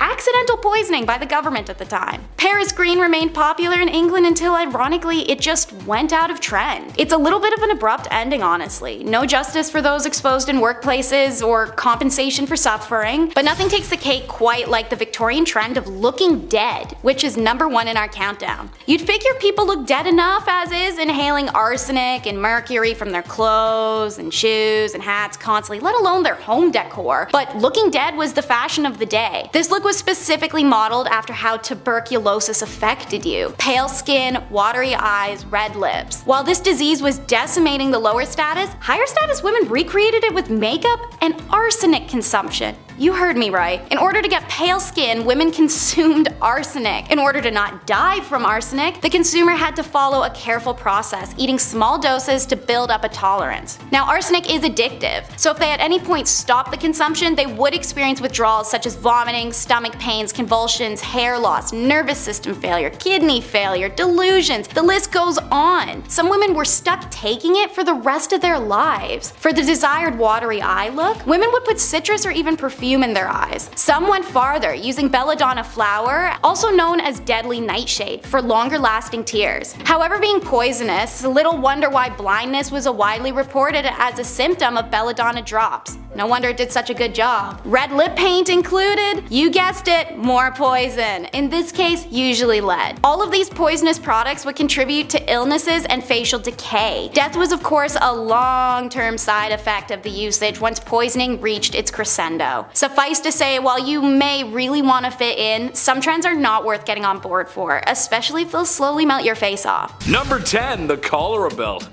This is just so silly to me. While the Victorian era seems like a long time ago, it's really only like 3 to 4 people ago. So yeah, your grandparents or maybe even your great-grandparents could have experienced a life like this. As we all know, disease was rampant back then, and thank God we're a little less gross now, am I right? Well, cholera was quite the tummy bug going around back then, causing upset stomach, indigestion, and the Oregon Trail's favorite, diarrhea. Ooh, no thanks. So the people of Victorian times came up with something that, well, wasn't only functional, but fashionable too. Very nice. The cholera belt was a piece of red fabric that was to be wrapped around the belly to keep you warm. That's because people thought having a cold belly caused cholera. Because yeah, that's what gives you cholera. Yeah, for sure. Yeah. That's what does it. It's not. It's a sickness. It's a virus. Number 9. Shields Arsenic Green. For some reason, green was all the rage back in Victorian times. I'm not sure why. I'm personally not a fan of green, but except for the green screen. We love that. I know you guys can't see that, but I love the green screen. When I was a paint mixer, sometimes people would bring up the wildest colors for me to mix, and they weren't for art projects. They were for walls. So weird, but I digress. There was a common color back then called Shields Green. It was made in a lab by a spooky, scary Swedish guy named Schiel. Go figure. This color was used in everything: dresses, fabric, paint, you name it. The trouble is, it was a compound of copper and arsenic. Therefore, it was toxic and caused a lot of harm. It also had links to cancer. For example, when Napoleon was banished to St. Helena, the walls of the house he was staying in were painted with shades of Schiel. Eee, that's not good. Pretty sure he died of stomach cancer too, so there's a connection there. Number 8, beetle dresses. Like I said, the green color was really in at the time, and there were other ways of achieving such a gorgeous glow besides using Schiel paint. Similar to how Cleopatra made her eyeliner, some dresses in Victorian times were made with pieces of beetle. Ugh. I'm sure there are some folks out there who probably don't mind that, but for the rest of us that don't care for Halloween or My Chemical Romance and Tales from the Crypt Keeper, hard pass. Basically any beetle or colorful bug that wings, or I guess caprices, was worth keeping was prepared and sewn into fabric. The finished product doesn't look like it came from creepy crawlies. It actually looks kind of good, to be honest. Mind you, this is a time when a lot of things were still done by hand, so there's a little bit of love in each beetle you stitch. That's kind of nice. Mom helped out with that one. That was nice. Number 7, wearing black for weeks. Losing a family member is tough. Life can get hard. In Victorian times, passing away was a big deal. There was usually a big funeral, flowers, tears, everything, the whole works. The crazy part is, you were expected to wear black, or mourning clothes as they were called, thought to be an outward expression of one's emotions and feelings. However, it's not like that one funeral of the distant uncle you had, where as soon as you got home you ripped off your suit and hopped on Call of Duty to see what your friends are doing. Oh, on the contrary, my ninja diffusing friends, because in Victorian times, your search and destroy matches would require you to wear those black mourning clothes for a long time. Sometimes even weeks and months on end. Queen Victoria wore hers for years after her husband passed, and it was odd to see her in anything but black. That's a weird story. That's crazy. Number 6, aniline dye. In 1856, William Henry Perkin was trying to create an anti-malaria drug using aniline. After all, the British were spending an awful lot of time in foreign nations doing as the British do and needed a cure to keep doing what they do. Well, he did not find a cure for malaria, but he did discover it makes a very lovely dye that makes deep reds, purples, and black. You need that for the funerals. Naturally, this picked up a lot of steam and began to be used in everything from socks to shoe polish. Yeah, I know, right? Trouble is, once people got enough exposure to the clothing with aniline dye, their skin would go red, itchy, inflamed, and was known for causing really bad headaches. That's because it would absorb to their skin and poison their blood. That sounds pretty actually, I don't want that. Number 5, zinc chlorine coats. This one's bad, man, but it was stopped before it became a trend, thank God. Picture this, it's Victorian London and you're but a humble city servant. Your job is to clean the streets. One night it begins to rain, as it is known to do in England. I hear it rains there a lot, I don't know. And the city provides these humble men with coats that have a zinc chloride layer in the fabric. It was supposed to protect against rain and wetness and whatnot. A lot of chemistry in this video, but some might already guess that this was a bad idea. Zinc chloride is not only corrosive, but water soluble. So, after a shift in the rain, a lot of these men came back with really nasty chemical burns. And no, they didn't have emergency showers like in Heisenberg's RV. They didn't have that, or your high school chemistry class. It was really bad. They stopped it immediately, because that's really bad. Number 4, asbestos fabrics. Crystal like this, he'll remember these. Picture this, it's 2004. It's Saturday afternoon and your dad just got finished watching an episode of Trucks. Nice. And now you have control over the TV remote. Saturday morning cartoons, here we come. I used to love the Kirby Show, he's one of my favorites. Love that guy. But just before you change the channel, there's a commercial with an old man who looks very concerned. And he says, "Have you been affected by mesothelioma and or because of exposure to asbestos? Then you may be qualified for compensation." I believe it went something like that. Maybe I should call Saul Goodman. Where's he when you need him? All jokes aside, those commercials were not joking. They weren't joking around at all because it's been known asbestos was very harmful for a long time. So yeah, it was pretty bad. Victorian times were no different. Mostly using things to protect from heat or fire, and while it did do the job somewhat, it was very harmful for the lungs. And like the old man says in the commercial, it could be cancerous, hence mesothelioma. I said it right there. I said it the first time when I was impersonating him, and now I can't say it. Mesothelioma. There it is, mesothelioma. Number 3, radium makeup. Okay, sure. I'll give you that radiation and radioactive materials were pretty much being discovered and barely understood for the time. Okay, sure, it was new. Look at Madame Curie. Tragic story there. So when the very interesting radium was discovered, it got thrown into everything because, yeah, why not? Radium makeup, radium watches, you name it, radium was in it. While at first exposure to radium, you'd be fine, not too much to worry about. However, after years of direct physical contact on the skin, yikes, there's going to be a problem. It's radioactive. It's the reason why you shouldn't get too many X-rays. Not that it's radium, I'm just saying radiation in general is not good for you. Not much to explain in this one except it was used and manufactured in women's makeup and they used it, and I'm sorry, that's just rough. Number 2, mercury hats. Mercury was nothing new in the medical field in Victorian times. It had been used in ancient China for a long time before that. And yes, it was poisonous. It was harmful to you. However, in Victorian times, some hats included mercury in their production process. Now, why is that so bad? Well, because mercury makes you go insane. Hence why they called it Mad Hatter's disease. I could not think of a worse name for a disease. Now, not that it's a fashion point, but this was also readily used for treating syphilis at the time. So something that's readily available for the public and health would wind up in closed production. It makes sense. If there's a lot of it, sure, it makes a lot of sense. But it makes people go crazy. Sorry, who's talking to me? What? No, I'm just kidding. Joke, funny. Number 1, cellulose nitrate. This one's crazy. As you can tell on this list, there's been a lot of clothes and fabrics mixed with some naughty chemicals. Naughty! Of course, this is years before OSHA or WMIS, so it probably wouldn't happen today. However, this one takes the cake. When cotton, or a cotton-like product, is introduced to nitric acid, it forms cellulose nitrate, which is also known as flash cotton. Not because it takes its shirt off at an edgy concert, but because I cannot stress this enough how unstable and flammable it really is. Even the slightest heat source could set it off.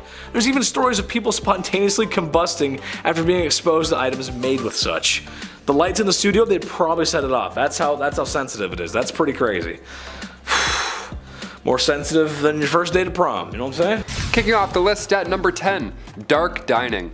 I don't know about you, but I can't eat in the dark. I need to see every single bite that I'm eating, okay? Call me crazy.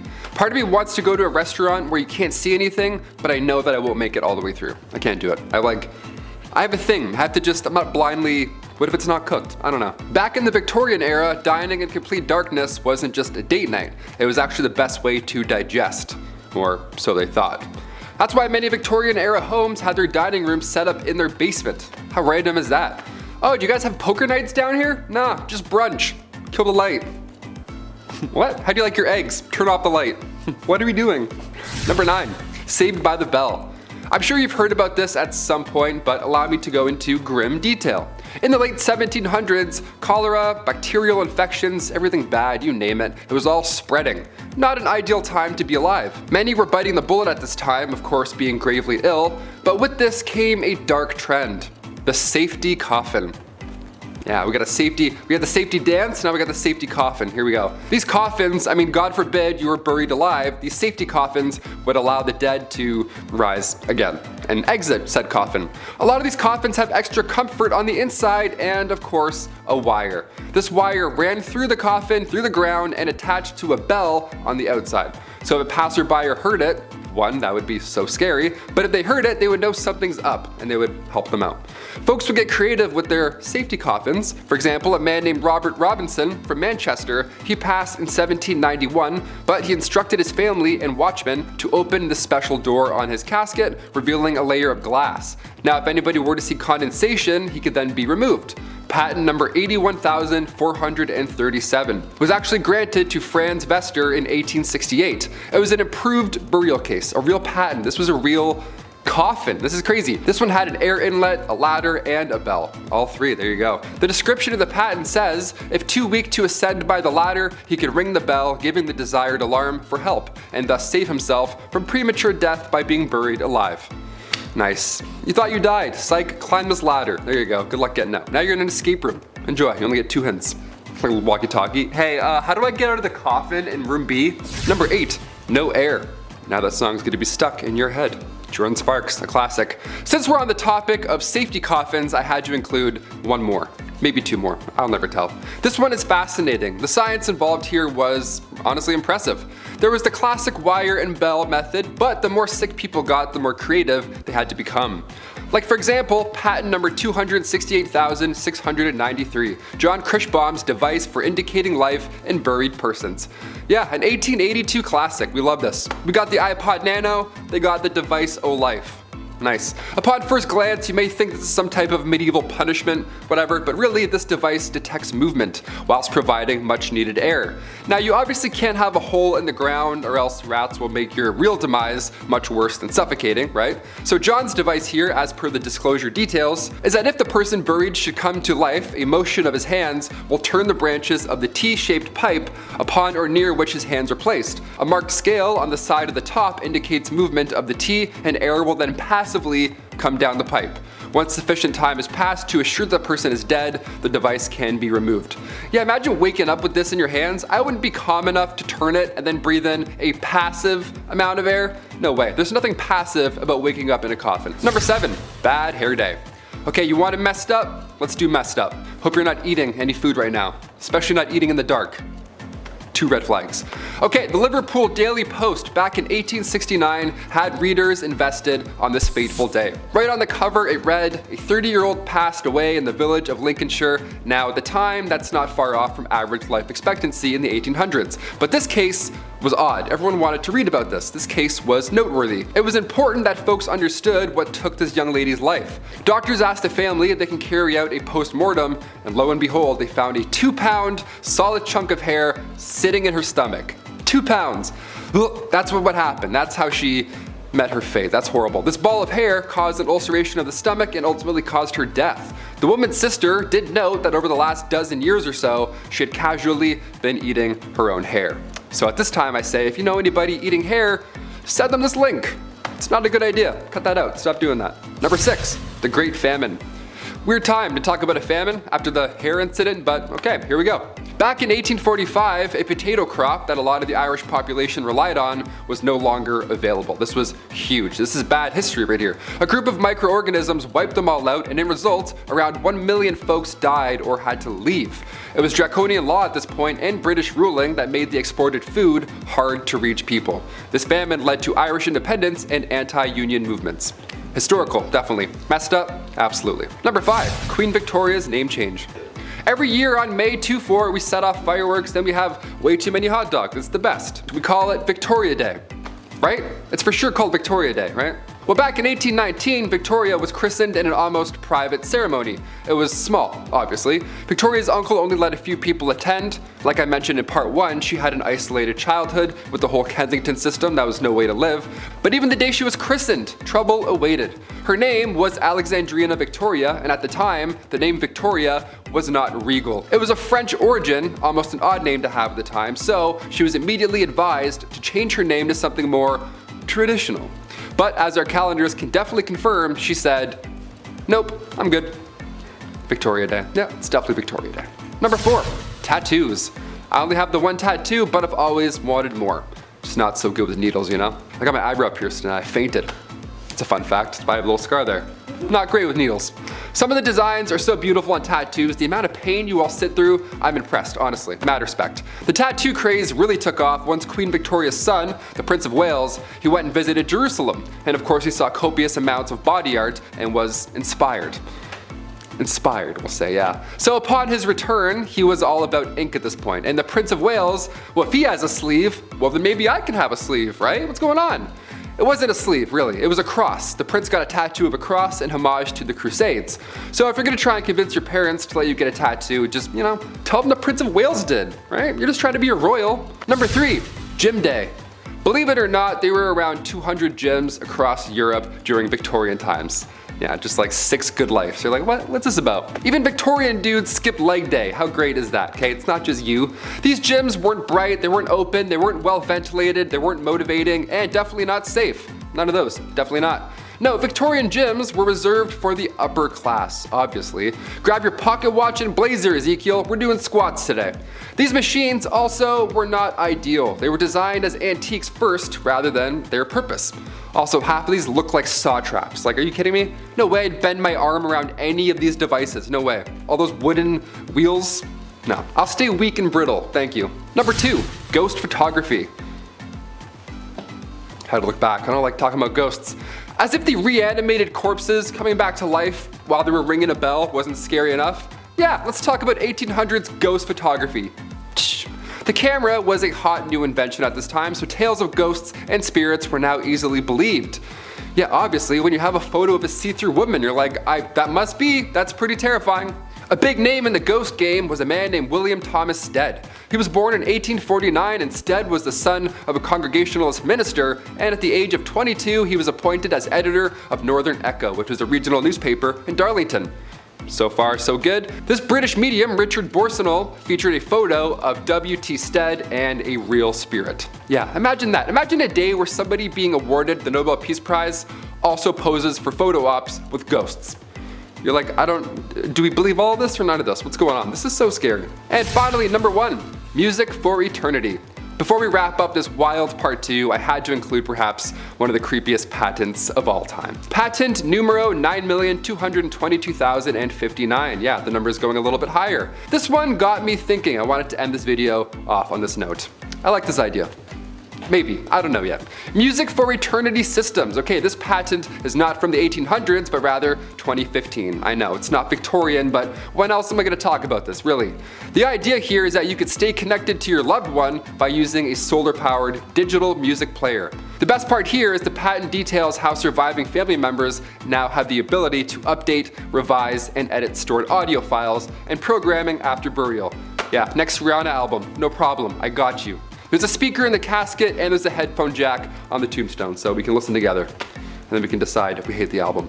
That's creepy. I wouldn't do this. Would you want this? Sound off below if you'd want, big shiny tunes playing for eternity after you die. I would do the Titanic theme song, just make everyone so sad all the time. Number 10, Jack the Ripper. If we were to pick a poster boy for this list, well, it'd be him. Jack the Ripper was the alias given to the unknown criminal with sick tastes. During a period in the late 1800s, there was a string of cold-blooded de-lifings that affected London. Victorian London, to be specific. It got so bad that they were telling people not to go out at night in fear of the Ripper. Ooh, that does not sound good. His crimes were extremely graphic and violent and meant for a much more mature and suitable audience. Just to make things even worse, he was never caught or really even fully identified. Some of the theories say he was a she, he was multiple people, or even Prince Albert. I thought it was Prince Albert at one point. They really don't know. Oh, that's terrible. That's just awful. Right, I'll go out with you, but your Ripper could be out. Number 9, Charles Bravo. Mr. Bravo succumbed to his illness in 1876. He had been poisoned with antimony, which at first when I read that I thought it said alimony, and I feel like a lot of husbands died of that. That's a divorce joke for everybody at home. With antimony, which is a poison that works very, very slowly. Slowly enough that he would have known what was happening. Thus, he quite possibly knew who did it, but never revealed who did. Now, at the time, it was believed to be a manual checkout, if you will. What's crazy about this case, though, is that it's like a game of Clue. The wife was having an affair with a doctor, so there was something there. There was also a disgruntled maid who all wanted a piece of Mr. Bravo. Yes. The family fun game night conclusion was it was the wife in the library with the candlestick. I meant the poison. She poisoned him. It was her with the poison. We think. That's the running theory. We still don't know. Number 8, Thames Torso. The Thames River is famous for being a stinky, rotten, no good, very bad river filled with the most heinous refuse humans have to offer. That's right, love. It's awful, isn't it? Oh, it's bloody awful. So, to some, it shouldn't be a surprise that in September of 1873, a woman's torso was recovered from the river. Hold on to your barf bag, folks, because it's only going to get worse from here. There was also lungs, a right thigh, a right shoulder, and lastly, a scalp of the face, and it is attached. It is gross. Ugh, they found that as well. Authorities did their best to reconstruct the body, but this isn't a Malibu plastic surgery office. They even sat out the face on display in hopes the public could identify the victim. One man suspected it was his missing daughter, but a positive eye ID could not be made. Thus, we know nothing about the case. Number 7. The Gattons. In 1898, adult siblings Michael, Nora, and Ellen Murphy were on their way home Boxing Day after an entertaining day out. They made their way home after a dance had been cancelled. And sometimes that happens, but they still made the best of it, and you know what, I respect that. Enjoy your life, enjoy the afternoon, that's awesome. However, they never made it home. Their bodies were discovered in a grisly, bloody scene. I mean, really bad. Skulls were crushed, bodies were beaten, and someone had done in the horse. I mean, they shot the horse, that's crazy. No witnesses, I guess. To this day, nobody knows what happened to the siblings. It's really scary. Number 6. Edwin Bartlett. Edwin Bartlett, like many other people in the Victorian era, was in need of a good dentist. I could use one too. I need braces. I'll be so cute with braces. A lack of dental hygiene made for many issues back then. So, if you take away anything from this list today, folks, it's brush your teeth and go see your dentist. It's important. Well, he went to the dentist because his breath had been so bad he had to sleep in separate beds from his wife. He had so much buildup and gunk in there. It was that bad. Gross. For me, it's because I fart in my sleep, or at least so I'm told. That's what everyone says. I don't know. At the time, Mrs. Bartlett asked her husband to pick up a large portion of chloroform because that was legal back then. You just pick up some chloroform. Okay, sure. What a time to be alive. He later was found with chloroform in his system, a large amount. The missus somehow convinced the court that she was innocent. A study done almost 100 years later confirmed it was her. Well, at least maybe it was her. We're, again, still not sure because it was so long ago. Number 5. Harriet Booswell. Christmas morning 1872 was a good morning for everyone waking up except Harriet Booswell, who was found carved up like a Christmas goose.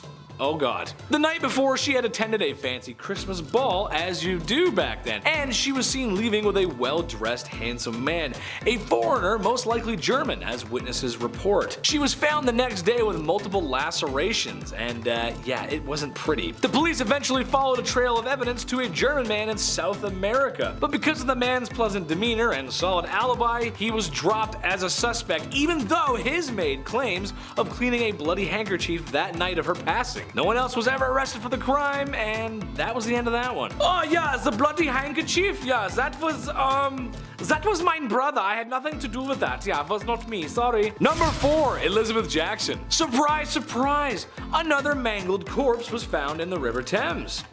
That's weird. This time, the lower half of a woman and legs. As the days went on, more and more parts were discovered, and after another bad glue and paste project, it was identified to be Elizabeth Jackson, a young woman who had left her home in shame of an unwedded pregnancy. Ooh, scandalous. Sadly, she ended up in River Thames, and no one is sure who did it at all. Some claim actually it was Jack the Ripper, and while it does make sense, experts don't all agree. Thus, it is another unsolved mystery. God, why is it happening so much back then? What the hell's going on? God. Number 3, Lizzie Borden. Lizzie Borden took an axe and gave her mother 40 whacks, and when she saw what she had done, she gave her father 41. That's a nice nurse. What a nice thing to say about a nice young lady. Maybe one of the most famous crimes ever, actually. In a nutshell, it looked like Lizzie had done it. It was a closed and shut case. It seemed like a pretty concrete open and shut case, but yet again, somehow she got off free. She claimed that she was in the barn when it happened, and then she discovered the bodies. Now, most of the topics on this list are a whodunit, but I mean, for sure this one,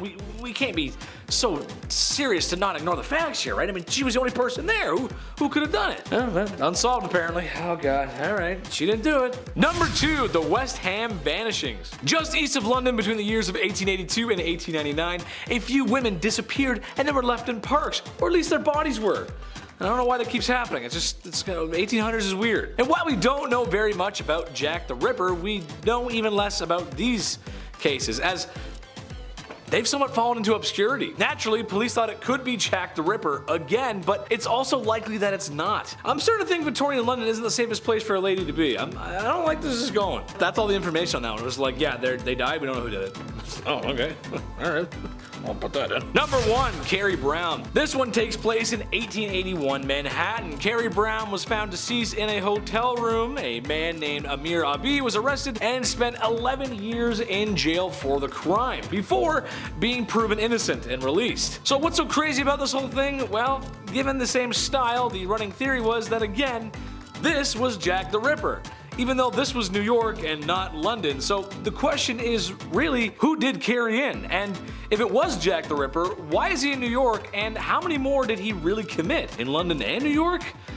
Man, that's scary, dude. I don't know. Number 10, mummy unwrapping parties. This is, pretty disgusting right off the hop. During the Victorian era, there was a fascination with ancient Egypt and the practice of mummification, because they didn't have Netflix back then, so people gathered to do this. Mummy unwrapping parties were a popular social event where wealthy individuals, they would purchase mummies, and then gather with their friends and family to unwrap them. Just slowly unwrapping a person. That's disgusting. These events were often held in the privacy of their own homes or museums and were viewed as a form of entertainment and education. Both, no. Definitely not for both. Guests would gather around the unwrapped mummy to inspect and marvel at the preserved body. However, these events were controversial as they were viewed as disrespectful and unethical by many and if not all people around them, as these mummies were often obtained through questionable means. Yeah, how does that guy end up in London? You know, a pharaoh is now in London? That makes no sense. For sure not where he died. Definitely not where he died. The trend eventually came to an end as archaeologists began to push for more,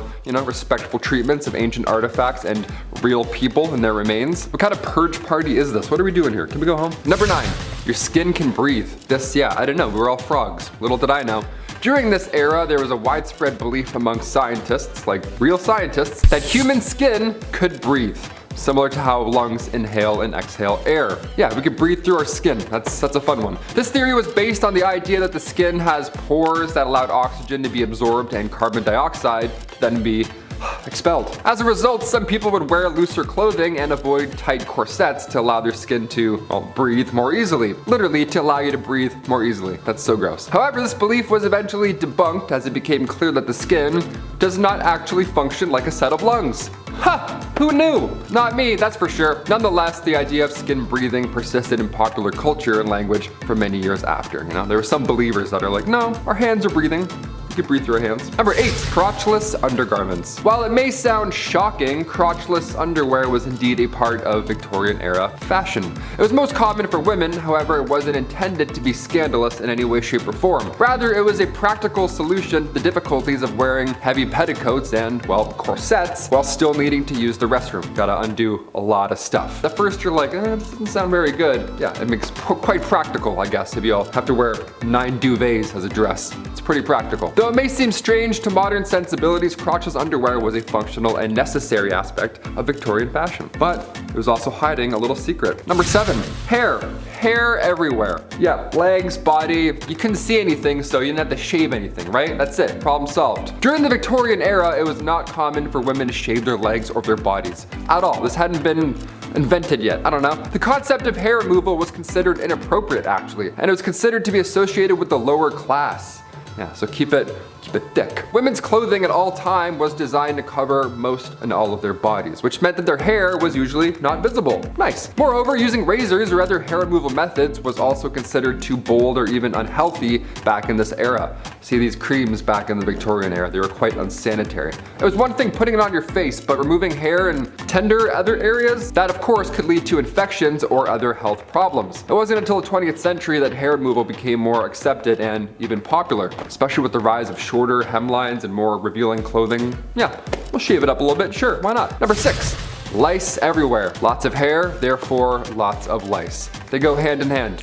Sadly. During the Victorian era, lice were a significant problem due to poor hygiene and living conditions. Lice infestations were common among both the rich and the poor, so there's no getting away from this one. Many people suffered from itching, rashes, and infections caused by these little nasty parasites. Families had to use various remedies such as vinegar and kerosene in any attempt just to try and kill these little suckers. Some people needed special combs to remove lice and their eggs, gonna throw up, from their hair. Now, despite efforts to control the eggs and the lice problem in their scalp, the problem persisted throughout the Victorian era. It was tough, right? It wasn't until the early 20th century with the, improved hygiene practices and the development of insecticide that lice infestations became less common. Yeah, we missed that. We were almost buggy in our hair. Close. Number 5. bleach mask. Madame Rowley's toilet mask. Where do I begin with this one? It's kind of fun, kind of terrifying to look at. At first I thought this was a mask you had to wear to go to the bathroom, but no, that would have been a bit better, a bit cooler. Just a Jabberwocky mask for no reason. Compared to everything else on this list, I was like, sure, people would do that. Why not? A toilet mask was a natural beautifier for bleaching and preserving the skin. Even removing complexion imperfections. Yeah, all of that happening under one Jason goalie mask. What a treat. What a miracle, rather. You'd only have to wear it 3 times a week and then voila, you were beautiful. Turns out lead cosmetics pasted onto a mask and then onto your face 3 times a week, that was not beneficial for your health. Yeah, who knew, right? Smelled so healthy. We didn't end up looking younger, we ended up poisoning our faces, all in the name of beauty. But just wait, it gets worse. Number 4. Toilet troubles. The bathroom. Another dangerous reason why we can't use it. Victorian era was unsanitary, to say the least, but it was also dangerous in ways that you wouldn't expect. One of the greatest Victorian inventions was the bathroom, but it took a few tries to figure out the whole methane gas problem. Spontaneous combustion of the bathroom was weirdly common, and now I have a new fear. Flammable gases like methane and hydrogen sulfide, they would build up over time in and around human waste. Human waste would build up over sewers and eventually would back up into your homes in that era. So next thing you knew, you're lighting a candle and, well, your bathroom and your entire life is gone, just like that. And you didn't even get to go to the bathroom. That's it. It's the worst part. Number 3, hot, dry summers. In the summer of 1858, London was hit by a severe heat wave, causing the Thames River to dry up and then release a strong odor of sewage and rotting matter and feces. Anything that's in that water is now just sitting out and about. So you can only imagine. The stench was so unbearable that it made people sick. It disrupted businesses in the area.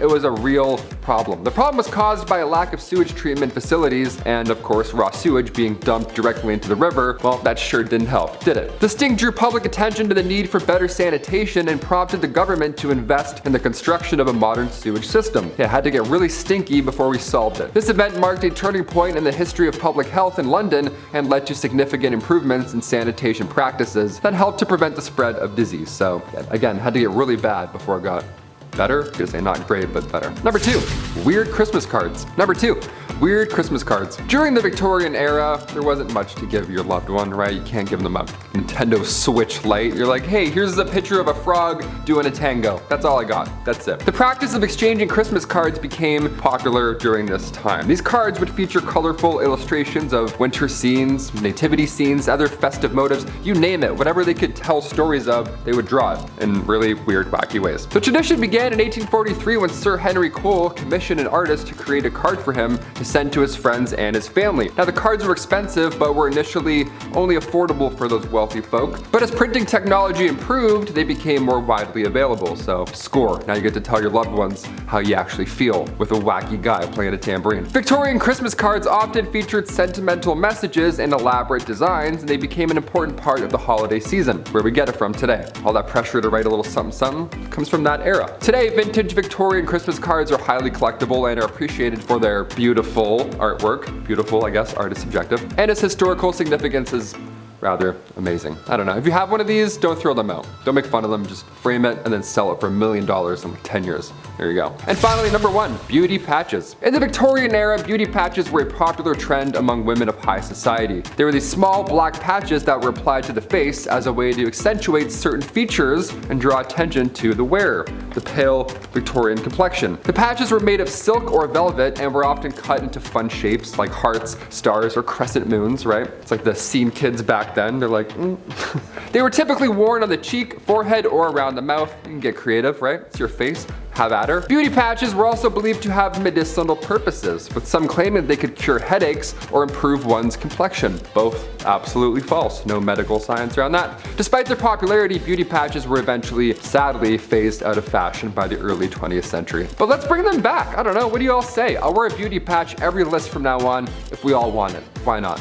I'll do one right over here, a little crescent moon. I'll be moody, right? Number 10 is chloroform the hiccups away. Nowadays we know a nasty case of hiccups is curable by just holding your breath or chugging a bunch of water. But if this was 1899, you'd be prescribed chloroform. Known by many as the mysterious liquid on the rag placed over someone's face to make them faint in many period pieces or cartoons, chloroform gained popularity after Queen Victoria demanded its usage during her labor in 1853, after having been denied it in her previous labors. By taking these lengths to reduce reduce the annoyance of hiccups, your vital organs may pay a steep price. Chloroform has the potential to damage the nervous system, lungs, and trachea, as well as the liver and kidney when exposed long term. This is just one of many medical remedies that we'll be covering from the first Merrick Manual of Diagnosis and Therapy, the oldest continuously published English language medical textbook. All the quack treatments in our list today used to be found in this mass encyclopedia. For instance, number 9 in our countdown is smoke inhalation for asthma and other lung conditions. This may be one of the more counterintuitive remedies on our list, as it's easy to see now that smoke is not beneficial for asthma at all. Through the late 19th and into the next, however, inhaling smoke or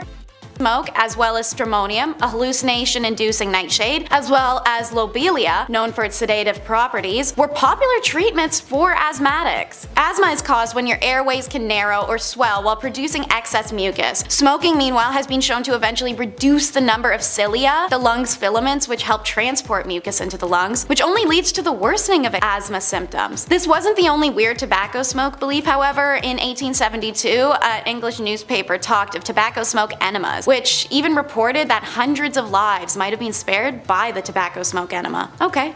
Weird enough. Plasters, no, not the British word for band-aids, is number 8. This medical treatment was said to have sucked the badness out of a person. They were like a nicotine patch made up of a thin layer sheet of wax as well as leather, and it was able to stick onto the skin. In the wax, there were remedies such as lead, opium, frankincense, tobacco, etc. This mix would be applied while still warm to ensure the adhesion of the plaster. Plasters were sold to anyone of any age and came in many different shapes and sizes so that they may be applied to different areas. What were they used for? Everything. Cough, cold, period pain, organ failure, alcoholism, headache, the list can go on forever. Seeing as they wanted the patch to pull as much badness from the body as possible, these patches could be left on for 2 days to 2 weeks to forever. Without washing, of course. Naturally, these patches trapped in a lot of moisture that could cause infections, blisters, rashes, and hives underneath, especially once the patch is removed and the skin is finally exposed to air. Arsenic, like plasters, was a cure-all, and it's number 7 in the countdown. If you've seen our other video, Top 10 Unusual Fashion Trends from the Victorian Era, you might know that arsenic was in everything in the Victorian era. Makeup, wallpaper, dye. No exception was made in medicine either, as arsenic was prescribed for anything from anemia in Merrick's Diagnosis Manual to anthrax, cancer, reduced libido, syphilis, or even cholera. While it was most popular to consume arsenic, it could also be inhaled or injected. Being a byproduct of smelting, it's no wonder arsenic was everywhere during the Industrial Revolution, as there was an excess of it. So it was incredibly accessible and a household remedy. Since doctors already prescribed it to do so much, everyday people just start to use it to treat any common ailment. Unsurprisingly, many people suffered arsenic poisoning symptoms. The ailments are now referred to as Fowler's disease. Number 6 is all kinds of gross and questionable. The everlasting pill. When the Merck Manual was first published, part of the comprehensive treatment plan for an eruptive fever, which is a classification for diseases like scarlet fever, smallpox, and chickenpox, was actually laxatives. Castor oil was the main laxative choice for Victorians up until the debut of the everlasting pill, made up of a metal now known to be toxic called antimony, would be invented. Swallowing this would induce severe vomiting and diarrhea, thus giving the body what they thought to be a healthy cleanse, and their intention was to purge diseases from the body. It earned the name the everlasting pill, as the pill would pass through the gastric system mostly intact, meaning it could be retrieved and cleaned for future use. Seeing as the metal was greatly valuable at the time, it was quite common to keep it in the family and hand it down generation to generation. Imagine getting that in your granny's will. Watch out, it may shock ya. Number 5 is shock treatment. When profit can be made off of insecurity, unsavory business flourishes. Victorians honed in on the man's moral weaknesses as a cause for erectile dysfunction, and impotence was thought to be caused by either too much sex and masturbation or not enough. So doctors took a few shocking routes, literally, such as galvanic baths or bathtubs filled with electrodes, which were supposed to restore sexual desire in an advertised 6 sessions. For a more direct approach, a thin rod with running electric current could be placed up into a man's Repeat that twice a week, about 5 minutes each time, and your little man should be ready to rumble. By the late 1800s, ads were running for electric belts aimed at weak men. They claimed to help cure kidney pain and sciatic nerve issues and backaches and headaches and nervous exhaustion, and of course, mainly their dysfunction. While today impotence is recognized as the result of physical or mental duress, age, or genetics, the belief that electric shock therapy is a useful cure for impotence still persists, and some studies have shown positive signs. See that, fellas? Don't knock it till you try it. Speaking of electrocuting genitals, you can't tell me that didn't happen at least once with the first electric vibrators, which is number 4 in our countdown. Female hysteria became a diagnosable medical condition way back in medieval times when the concept of a wandering uterus, when a discontented or displaced uterus would cause a woman ill health, was first coined. Believed to have symptoms such as irritability, insomnia, fainting, anxiety, menstruation, or horniness, pretty much every woman showed these symptoms. Hysteria was pretty common. Doctors' cure? Hysterical paroxysm, an orgasm. For hundreds of years leading up to this invention, doctors were manually administering pelvic massages to women to achieve the necessary cure. But all that wrist work added up over time and doctors needed a break. So cue Dr. Joseph Mortimer Granville. He created an electric steam-powered electromechanical medical instrument, nicknamed the manipulator. The device allowed women to give themselves home massages to cure their wandering wombs and giving doctors the well-deserved break they needed. A questionable cure for a very questionable diagnosis. Number 3 is not for the faint of heart. They loved leeches. It may be crazy to imagine, but between the late 1700s and well into the early 1900s, there was a booming leech trade all across Europe. Leeches were shipped from Germany to America by the tens of thousands. England even had to start importing them from France by the mid-1800s as their own leech stocks were not even enough to supply their own doctors. Francis Bossuet believed that all diseases resulted from the excess buildup of blood and documented this belief in a medical journal that would subsequently cause leeches to become the go-to treatment in France and then later spread across Europe. This usage of leeches then became worldwide from there, and so obscene that the creatures started to go extinct. However, what these quacks didn't know is that bloodletting was very rarely beneficial to any conditions, and applying leeches often resulted in detrimental side effects such as blood loss, diarrhea, and vomiting, or those with poor immune systems could even be exposed to hazardous bacteria and infection, let alone death from hemorrhagic shock for literally anyone they did this to. Eventually, the excessive use of leeches meant that they became too expensive to ship, too scarce due to the over-farming to find, and medically obsolete in the face of new science that questioned the medical merits of bloodletting. Thank God. Number 2 doesn't allow you to touch where number 1 usually comes out. It's the masturbatory mental illness. Obviously, it's natural, normal, and well, fun, but the Victorian perspective of masturbation was nowhere near what it is today, as our old-timely friends saw it as a serious threat to mental and physical health, or even could kill you. Self-love was seen as an ultimate evil, but beyond moralistic arguments, many physicians thought that every orgasm drained a man's energy. Married men were warned by doctors to limit the amount of sex they were having, while unmarried men were encouraged and urged to conserve their essence by avoiding sex altogether, particularly masturbation. Even wet dreams and uncontrolled ejaculation were considered a sexual dysfunction, as masturbation essentially became the male version of hysteria. So,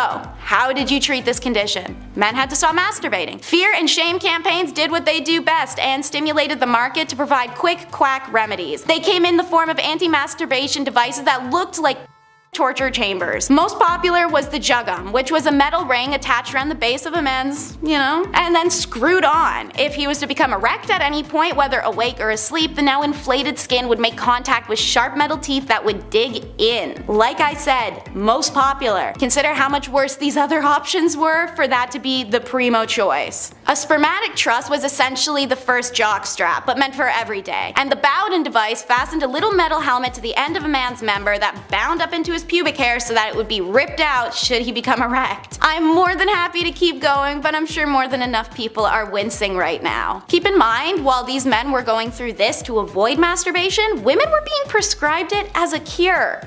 Number 1 on our countdown may be a bit of a surprise. Surgery. How could surgery be a questionable treatment? Well, it itself isn't, but the men performing it and their hygiene towards surgery were. Most famous is Robert Liston. Said to be able to remove a leg in 30 seconds, he notoriously used his own mouth to hold scalpels, knives, and even once sucked the pus out of a woman's throat wound. According to medical historian Dr. Lindsay Fitzharris, surgeons never washed their instruments or their hands, and Victorian surgeons were known for wearing old surgery garments out of prowess, reportedly so stiff with old blood that they were nearly cardboard in appearance. Even the operating tables themselves were rarely washed down, and it was said a visitor to St. George's Hospital in London 1825 discovered mushrooms and maggots thriving in the damp, dirty sheets of a patient's bed. When asked why they hadn't complained, the patient assumed this to be the norm. And what about surgery in the moment? Well, the patients were conscious and undrugged as they were operated on, and surgeries needed to be fast as a result. 1 in 4 people died after their surgery, whether it was still on the operating table or from infections afterwards. But what about our buddy I mentioned, Dr. Liston? Only 1 in 10 of his patients died. This was because of his speed. "Time me, gentlemen, time me," he'd shout to the surgery spectators to put his legendary speed to the test. Sure, he did accidentally castrate somebody once because of his wild motions, but nobody's perfect. In fact, while he's remembered for being the first surgeon to use anesthesia, wash his knives, and invent a still used medical tool, he is the only surgeon to ever have a 300% death rate. I'd be remiss not to mention that during a leg amputation, his lightning speed reportedly cut off 3 fingers of the assistant who had been holding down the patient. Then, as he brought the knife back up, he slashed the coat of a spectator. The spectator reportedly died immediately of fright, likely a heart attack. Though the assistant and patient survived initially, like most who were treated in Victorian hospitals, they died not long after from infection, which was also just called hospitalism at the time because of how many people died that way. It's easy to say that going to a Victorian surgery or a hospital may have been as efficient as rubbing dirt into a wound. Rule number 10 is going to be follow the moral encyclopedia. For ornery young men and women desperately desiring physical and emotional intimacy, yet having to navigate a dating culture that required them to act a certain way, well, it meant self-help books were all the rage. And women in particular drowned in them, thanks to the fact that these books were often written by hypocritical men and had been used since before medieval time to dictate and instruct women on how to become the perfect submissive little doll. Some examples are Henry Butter's ominously titled Maiden, Prepare to Become a Happy Wife and Mother from 1868, and Hayden Brown's Advice to Single Women from 1899. Perhaps most famously though, on advising the morals of young women was the Moral Encyclopedia by Charles Varl, which had been making young women hate themselves since 1861. It was a bestseller of its day thanks to the marketing that only decent and morally driven women would own it. To prove themselves as that woman, Victorian gals flocked to the bookstores to absorb some menial patriarchal crap that goes as follows. Read no novels, but let your study be history, geography, biography, and other instructive books. Also, trust no female acquaintance, i.e. make no confidant of anyone, because we don't want you ganging up together.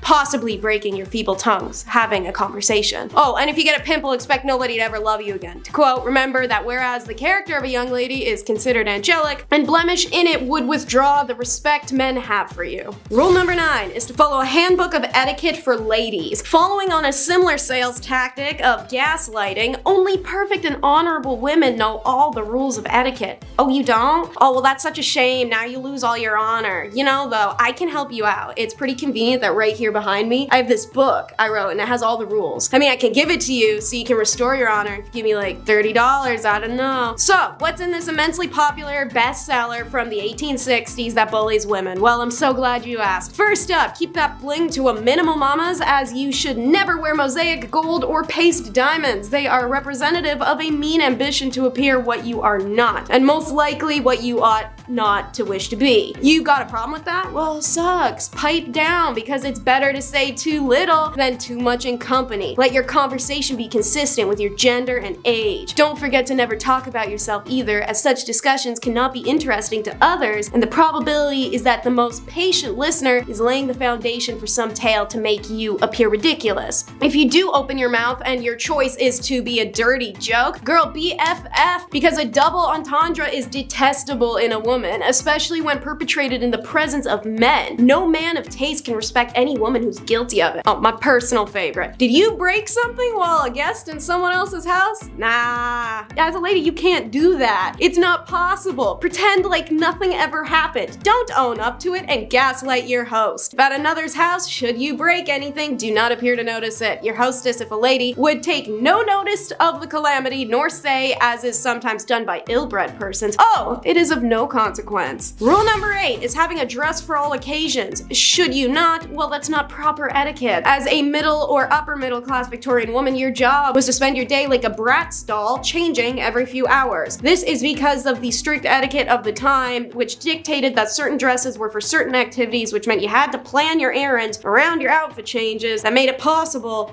for you to run your errands. Isn't that fun? Women would start with the morning time dress, which was relatively comfortable by Victorian standards. However, for us, it would still feel like wearing an iron-reinforced tube sock on our entire body. It was simpler in appearance and designed for only the home. Want to take a stroll in the park? Out of the morning dress and into the walking dress. The skirts are shorter by several inches and didn't have a train, so they weren't dragging a leaf pile behind them as they went. The materials were usually rich in color and pattern to be admired amongst the greenery. When women returned home from their daily walk, they would change into dress number 3, or the afternoon dress for receiving visitors or visiting others. The skirts had a longer train and the neckline was usually a little lower. After some visiting time, dress number 4 gets whipped out for dinner, and it was the most formal of all casual dresses. Usually silks, satins, velvets, exactly the type of precious material you want to spill food on. Ball gowns weren't for regular wear, but they were required for fancy occasions, so you had to own them too. Rule number 7 is to mourn properly. Another dress all women owned was an all-black mourning dress. They kept these bad boys on lock for whenever someone died, which was arguably something to look forward to in the Victorian era. Thanks to Victoria being the most extraordinary and dramatic woman of all time when her husband Prince Albert died in 1861, and she spent a bajillion years dressing like a vampire and wearing black mantillas, it set this bizarre fashion and mourning standard that metamorphosized into literal rules. If one was to ignore these rules, it was seen as incredibly offensive to the deceased. Self-help books dedicated to making men and women better at exerting dramatic woe were pretty common to see on bookstore shelves. So, a mourning rule for women was should her husband die, the widow was expected to mourn for no less than 2 years, while mourning for parents and offspring only lasted a year. Relatives such as grandparents and siblings would only get 6 months. They dole it out like family inheritance. Is a little weird. Queen Victoria had favored black crepe, and it became one of the only fabrics that was permissible for mourning clothing. Luxurious silks and satins weren't permissible, only itchy and abrasive materials that chafed the sadness right into you. Women would often wear merino or cashmere instead. No jewelry or ornamentation was permitted unless it served a functional purpose like a button or a clasp, or unless it was a bunch of the deceased's hair and teeth braided in a pattern together in the jewelry. Don't forget your big black hat and grandma's doily tablecloth you dyed black to throw over your face and body. Joy looking like a corpse for 2 years. Rule number 6 is to glove up. We love to joke about the whole, oh no, if you show your ankle, you're a Victorian W word. But weirdly, hands were actually way more of an issue. The ankle thing was just because men were still trying to look up women's skirts, even when they were so long the ends of them entered a room 15 minutes after the wearer did. Fingers were actually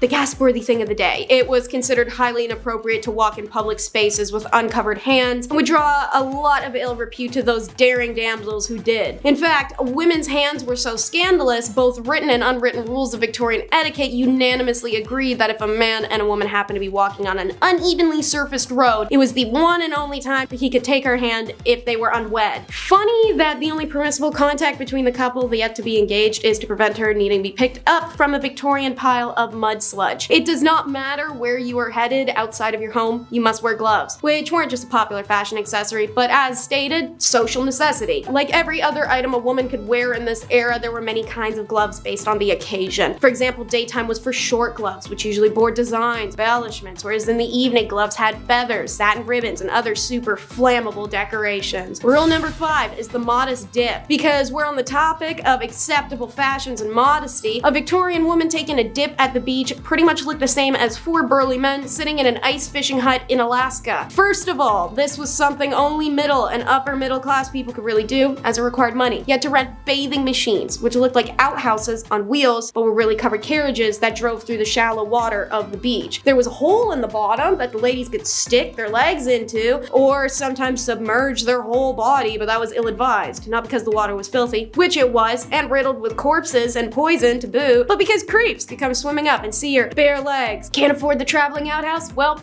No beach for you. Rule number 4 is wife sales, a real legal way to obtain a divorce in stuffy Christianized England. Divorce was unpopular, detested, and openly deterred in those days. Seeing as you were discouraged from intercourse with your partner, married them when you barely knew them, and could barely spend time alone with one another, it was a pretty popular request. You would have to sit listening to the clock tick and his nose being clogged but him not blowing it for the 444th night in a row while you disassociate staring into a fireplace. What the hell did people expect? Of course you want out. You don't even know his middle name. Attaining a divorce in the early 1900s was an expensive undertaking, however. So, those who couldn't afford the legal fee sometimes sold their wives to the highest bidder. It was often done with the full consent of the wife, who was usually bought by her family, a new lover, or a female friend. It was an amicable way to say, this was a mistake, get out of my house, good luck and prosper. Rule number 3 is no flirting. As stated, you were really not supposed to flirt, and flirting to the Victorians included eye contact, talking to one another, looking at another person, breathing their air, knowing their name. Maybe the last one is dramatic, but you get my point. You wanted someone, you had to wait until you met them 4 or 5 times, then you could look at them, run into them a couple more times, then maybe request a dance at a ball, and you get one of those a couple times, then maybe you get a sit-down chaperone visit, maybe a walk in the park, and a couple more ball dances. Then you can propose. But even then, a Victorian maiden could not be trusted alone with her fiancé lest her dainty, fluttering hand rest on the arm of her intended and cause an outburst that would inflame the fiancé's uncontrollable base lusts. Even after progressing through several stages of acceptable dating, aka the ball dancing, talking, walking together at a distance, if a man was invited to the woman's home, their acquaintanceship would still have to be under the watchful eye of a chaperone. Single women were never to indulge in behavior with a man that might lead to being kissed or handled in any way. This included strict inspection rules, because I kid you not, men were encouraged to inspect a woman back then. Like many of the stipulations that accompany shipping procedures. How romantic. If a man wanted to admire a necklace, the woman would have to remove it, hand it over for inspection. Under no circumstances was the item to be inspected while she wore it. Now I know where that flirting tactic came from, because guys, y'all love that whole jewelry admiring flirt, and it isn't subtle. And of course, during the chance encounters in one's club or in the park, staring boldly at someone you knew without acknowledging him or her,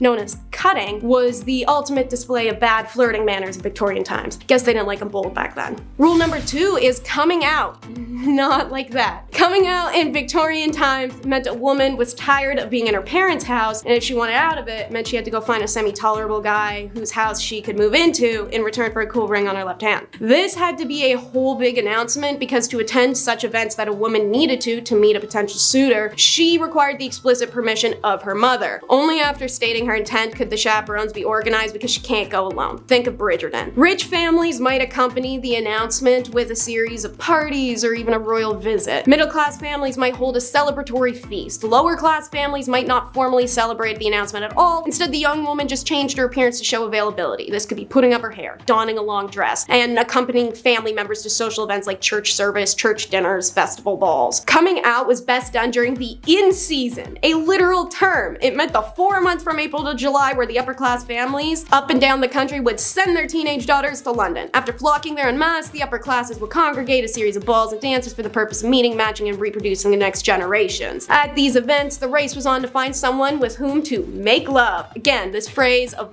whose meaning has changed considerably over time. Making love in the Victorian age meant seeking out someone who might one day come to love you. This was done by eligible bachelors going up to girls' chaperones, giving them a little card, requesting a dance with her. Her dance cards would be stacked in cue order in which the men got their dances, and they were only allowed 3 per woman. End of the night rolls around, and our maiden will choose if she liked a suitor and have her chaperone return the card to indicate, oh yeah buddy, it's on. Rule number 1 is how to travel, aka how not to have fun. Here's your duties when you're traveling as a Victorian lady. Listen up, take notes. Dress appropriately. This is usually a dress similar to the morning gown, lighter and easier to move around in, but most importantly plain and understated with few details. They would accessorize with dark leather gloves, a straw bonnet, and of course, a travel corset, which was apparently said to be much less restrictive. Pick your seat carefully. It was customary for a woman traveling alone to choose a seat either next to another woman or an elderly gentleman. Women traveling alone were seen as prime targets for pickpocketers and thieves. It was usually only done to poor women without chaperone options, but all women, rich counter poor were instructed to keep only a small amount of customary spending cash on their person and give the bulk of their dough to their driver or escort to keep safe. Speak when spoken to, as only men were allowed to spark conversation with a lady, never the opposite way around. Women were expected to respond politely and accept invitations to the refreshment saloon, even if they didn't want to go. That's because of the next rule. Never ever be rude while traveling, especially alone. It was imperative a woman act with the utmost class, even if being accosted by a persistent male passenger. But make sure you don't pester him. If a woman is traveling with a male companion, it's not appropriate to ask him such questions as, when do we get there? How far is it? You know you're making the wrong turn. Yes, you are. I know you are. I've been this way before. Look, that was the wrong way. How much time do you think that wrong turn added? Do you want to stop and grab something too? Yeah, no, strictly forbidden. Can't do that crap. But don't forget, you're also a babysitter to the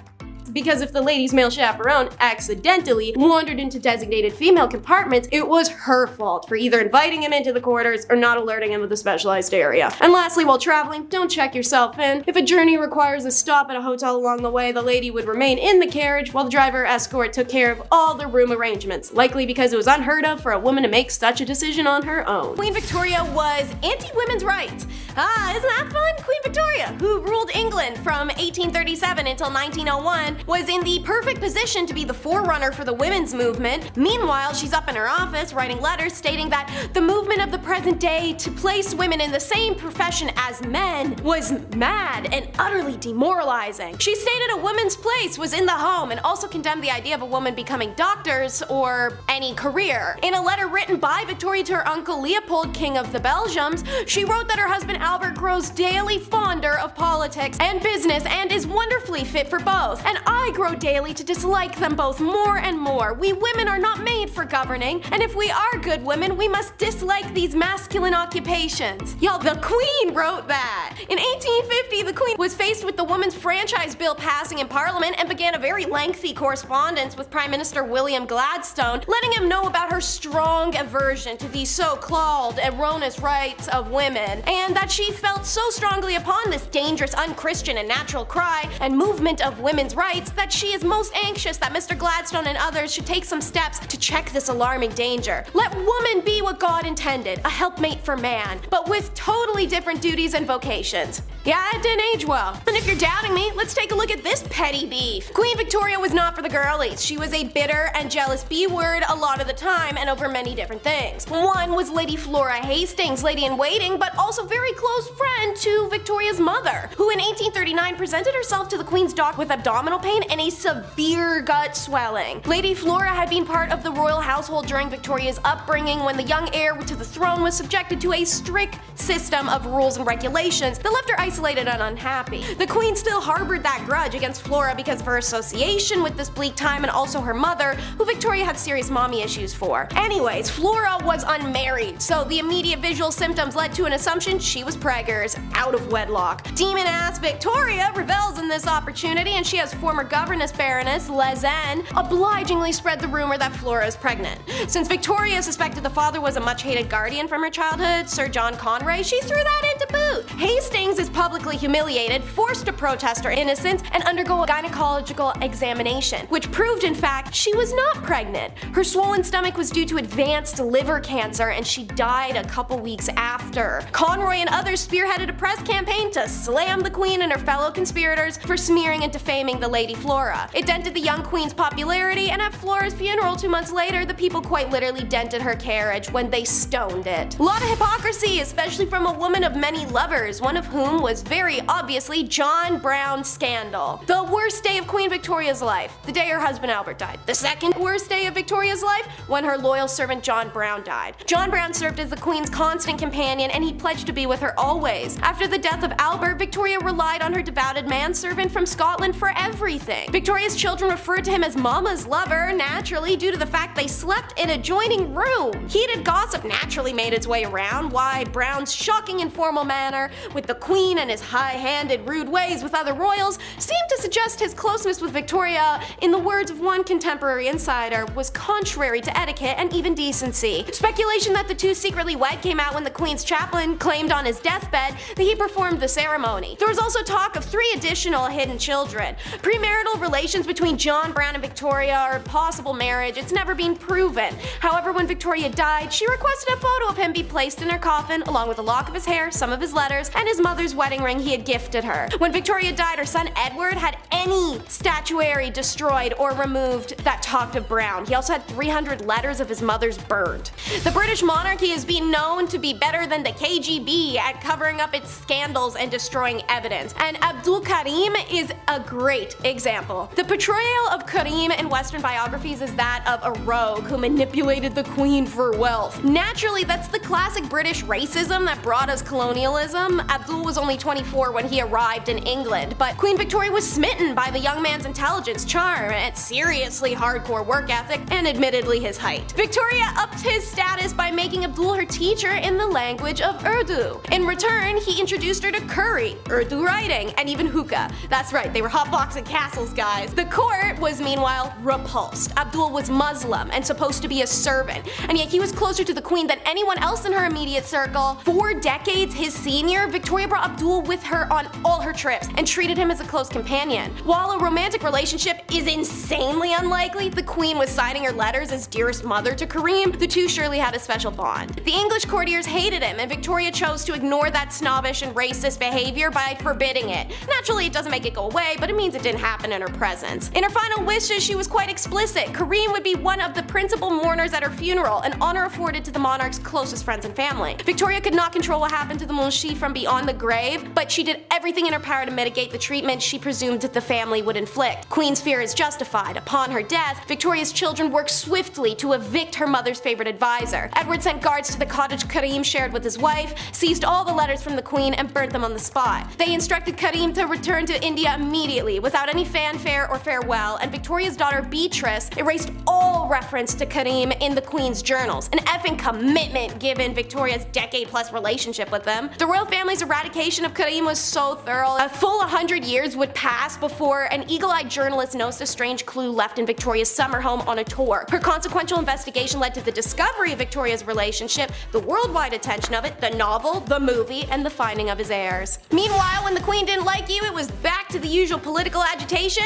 and request denied. In 1822, after a few small-time jobs in the Tory governments over the years, Robert Peel became Home Secretary, where he famously established Metropolitan Police Force for London and reformed criminal law to reduce the number of offences punishable by death and educate prisoners. In 1834, 3 years before the events of Victoria, Peel became Prime Minister of a minority Tory government. Those governments struggled to pass legislation against the majority rival Whig Party and eventually resigned in frustration after just 100 days or so in power. Then in 1839, Peel got the chance to form the Tory government by Queen Victoria, but he asked in return she replace the Whig ladies of her household with Tory equivalents. Said ladies in waiting were her friends, and many were married or related to the Whig ministers and MPs, so Peel refused to form government and Whigs returned to power. The Whig government was limping, but Victoria was passionately attached to Prime Minister Lord Melbourne and also refused to dismiss her female friends. It took the royal wedding of Albert and a failed attempt on their lives in the following year to revive the hatred that this gathered her from the public. And speaking of, Miss Victoria gave the progressive prime ministers endless hell, while lapping up the flattery of her favorite prime minister Benjamin Disraeli, who famously admitted he laid it on with a trowel. She never hid her intense dislike of William Gladstone. His approach to the PM role was progressive social policies, and she absolutely hated it. And his proposed plan for Irish Home Rule, which she considered a threat to her empire. Any name she could toss, she would. A mischievous firebrand, arrogant, tyrannical, obstinate, half-crazy, wild, incomprehensible old fanatic. More than a few observers sensed there was an element of jealousy in her enmity towards the People's William. He was always more liked than she was. When Gladstone won the 1880 general election, she announced to the world she would abdicate the throne rather than accept him as prime minister. Then offered 2 other liberal grandees the job who insisted Gladstone had to take it. Then she tried to force him to weed out the members of cabinet she didn't like. He refused. Her interventions failed to prevent her cabinets from achieving what they were determined to do, but she could wear them down. One of her prime ministers said handling her was like having a whole separate government department to deal with. But she just wasn't a pious wife or an eccentric widow. Queen Elizabeth was also a bad mama. Let's get it straight in clean-cut, open, honest terms. Victoria did not like children, but she loved the act of making them, especially with Albert. Unfortunately, she was wildly fertile, so you want one of those those things, in those days you got the other thing. She definitely seemed to be one of the women who lacked inherent biological maternal instinct. That's never a flaw, ladies, you aren't broken, just so you know. Because intercourse during pregnancy was believed to harm babies back then, it meant for the better part of a year she'd be banned from intercourse or even cuddling with Albert, the two things she wanted more than kids. It's honestly quite fair from her position that she resented her children between being deprived of her husband, not wanting children in the first place, and lacking a maternal drive. Victoria, we should remember, didn't also have much of an experience of a family life, and she was raised under isolated conditions. Victoria in many respects was an awful mother as a result. She couldn't help but view her 9 children as functional extensions of herself, expecting unquestioning obedience, and was bullying them about their failings. When Bertie, the future Edward IV, rebelled against the rigid system his parents devised for him, she called him backwards and lazy. And when Victoria, who had decided Beatrice would be the unmarried companion of her old age and forbade mentions of weddings in her presence, learned her daughter was secretly engaged, she was so angry she refused to speak to her for 6 months. She only relented when Beatrice agreed to live with her after they were married. This ain't just some fun and games, this is the Baccarat scandal. Queen Victoria's son, the future King Edward IV, was a notorious playboy and hedonist. His passions included eating, banging, and gambling, with the latter landing him in very hot water in 1891. It starts with a game of Baccarat during a party at the country home of a shipping millionaire. One of the players was Sir William Gordon Cumming, another infamous playboy who was once described as possibly the most handsome man in London, but certainly the rudest. Gordon Cumming was alleged to have cheated during the Baccarat game, an accusation he angrily denied. So as tawdy British gents, they have a tea and a chat and come up with an agreement that all players would say nothing of this grave offense if Gordon Cumming signed a declaration promising to never play cards again as long as I live. Not a hard ask. Yeah, no, he signed it for nothing. Much to Gordon Cumming's annoyance, the story did leak and became a high society gossip. And like a tawdy British gent, Gordon Cumming decided to sue several of the Baccarat players for slander. The trial was a media circus, the future king appearing in the witness box and society ladies watching through their little opera glasses. Gordon Cumming did lose the case, however, the public was largely sympathetic to him and resented Edward for his part in the whole ugly affair. The prince became deeply unpopular for a time, was even booed at Ascot the same month. Another child of Elizabeth's caused a media circus that had her mama reeling. It's the scandal-coated daughter. Princess Louise seemed to rebel from the moment she came into the world. She was an exceptional learner, talented, intelligent, artistic, big on women's rights movement, and the most beautiful of Victoria's 4 daughters. Although an artistic career, or in the words of Victoria, any career, was not appropriate for a princess, let alone a woman, the queen allowed Louise to attend art school and later the National Art Training School. Now, on to the nasty. Historians assert that Louise had an affair with her brother's tutor. Some accounts state she fell in love with him in the years of 1866 to 1870, but it's not determined if anything physical occurred or if it was just a real big crush. Hearing of Louise's infatuation for a man 14 years her senior,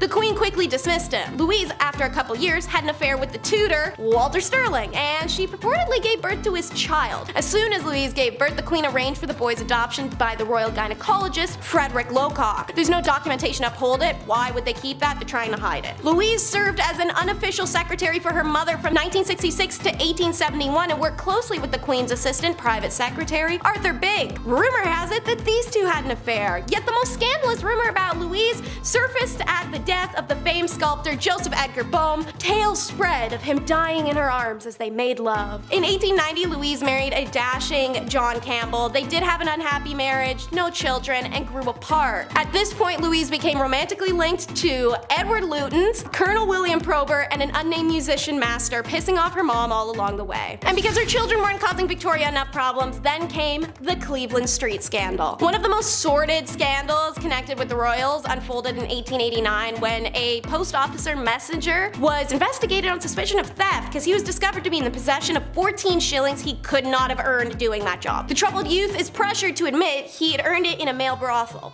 Bit of a big info drop, seeing as homosexuality was super illegal back then. The son of Albert Edward is named Albert Eddie Victor and was second in line to the throne of England at the time. At 21 years of age, he attended Trinity College where he made friends with Oscar Browning, a man known to favor attractive male undergraduates, and was also connected to said male brothel the police just found out about. When the police uncovered then questioned those working in the brothel, apparently some names came out. Eddie's. His father intervened in the investigation and no evidence against Eddie could be found or proven. That and the Cleveland Street investigation led to some working boys being given suspiciously light sentences. So there's press speculation that the indescribably loathsome scandal was being swept under the carpet to protect some high-ranking visitors to the house. One VIP linked with the brothel was Lord Henry Arthur Somerset, the head of the stables. The next year, Eddie became ill with what may have been venereal disease. Doctors in attendance referred to it as fever, and rumors spread of Eddie's intimate relations with a chorus girl of the Gaiety Theatre, Lydia Manton, and later chorus girl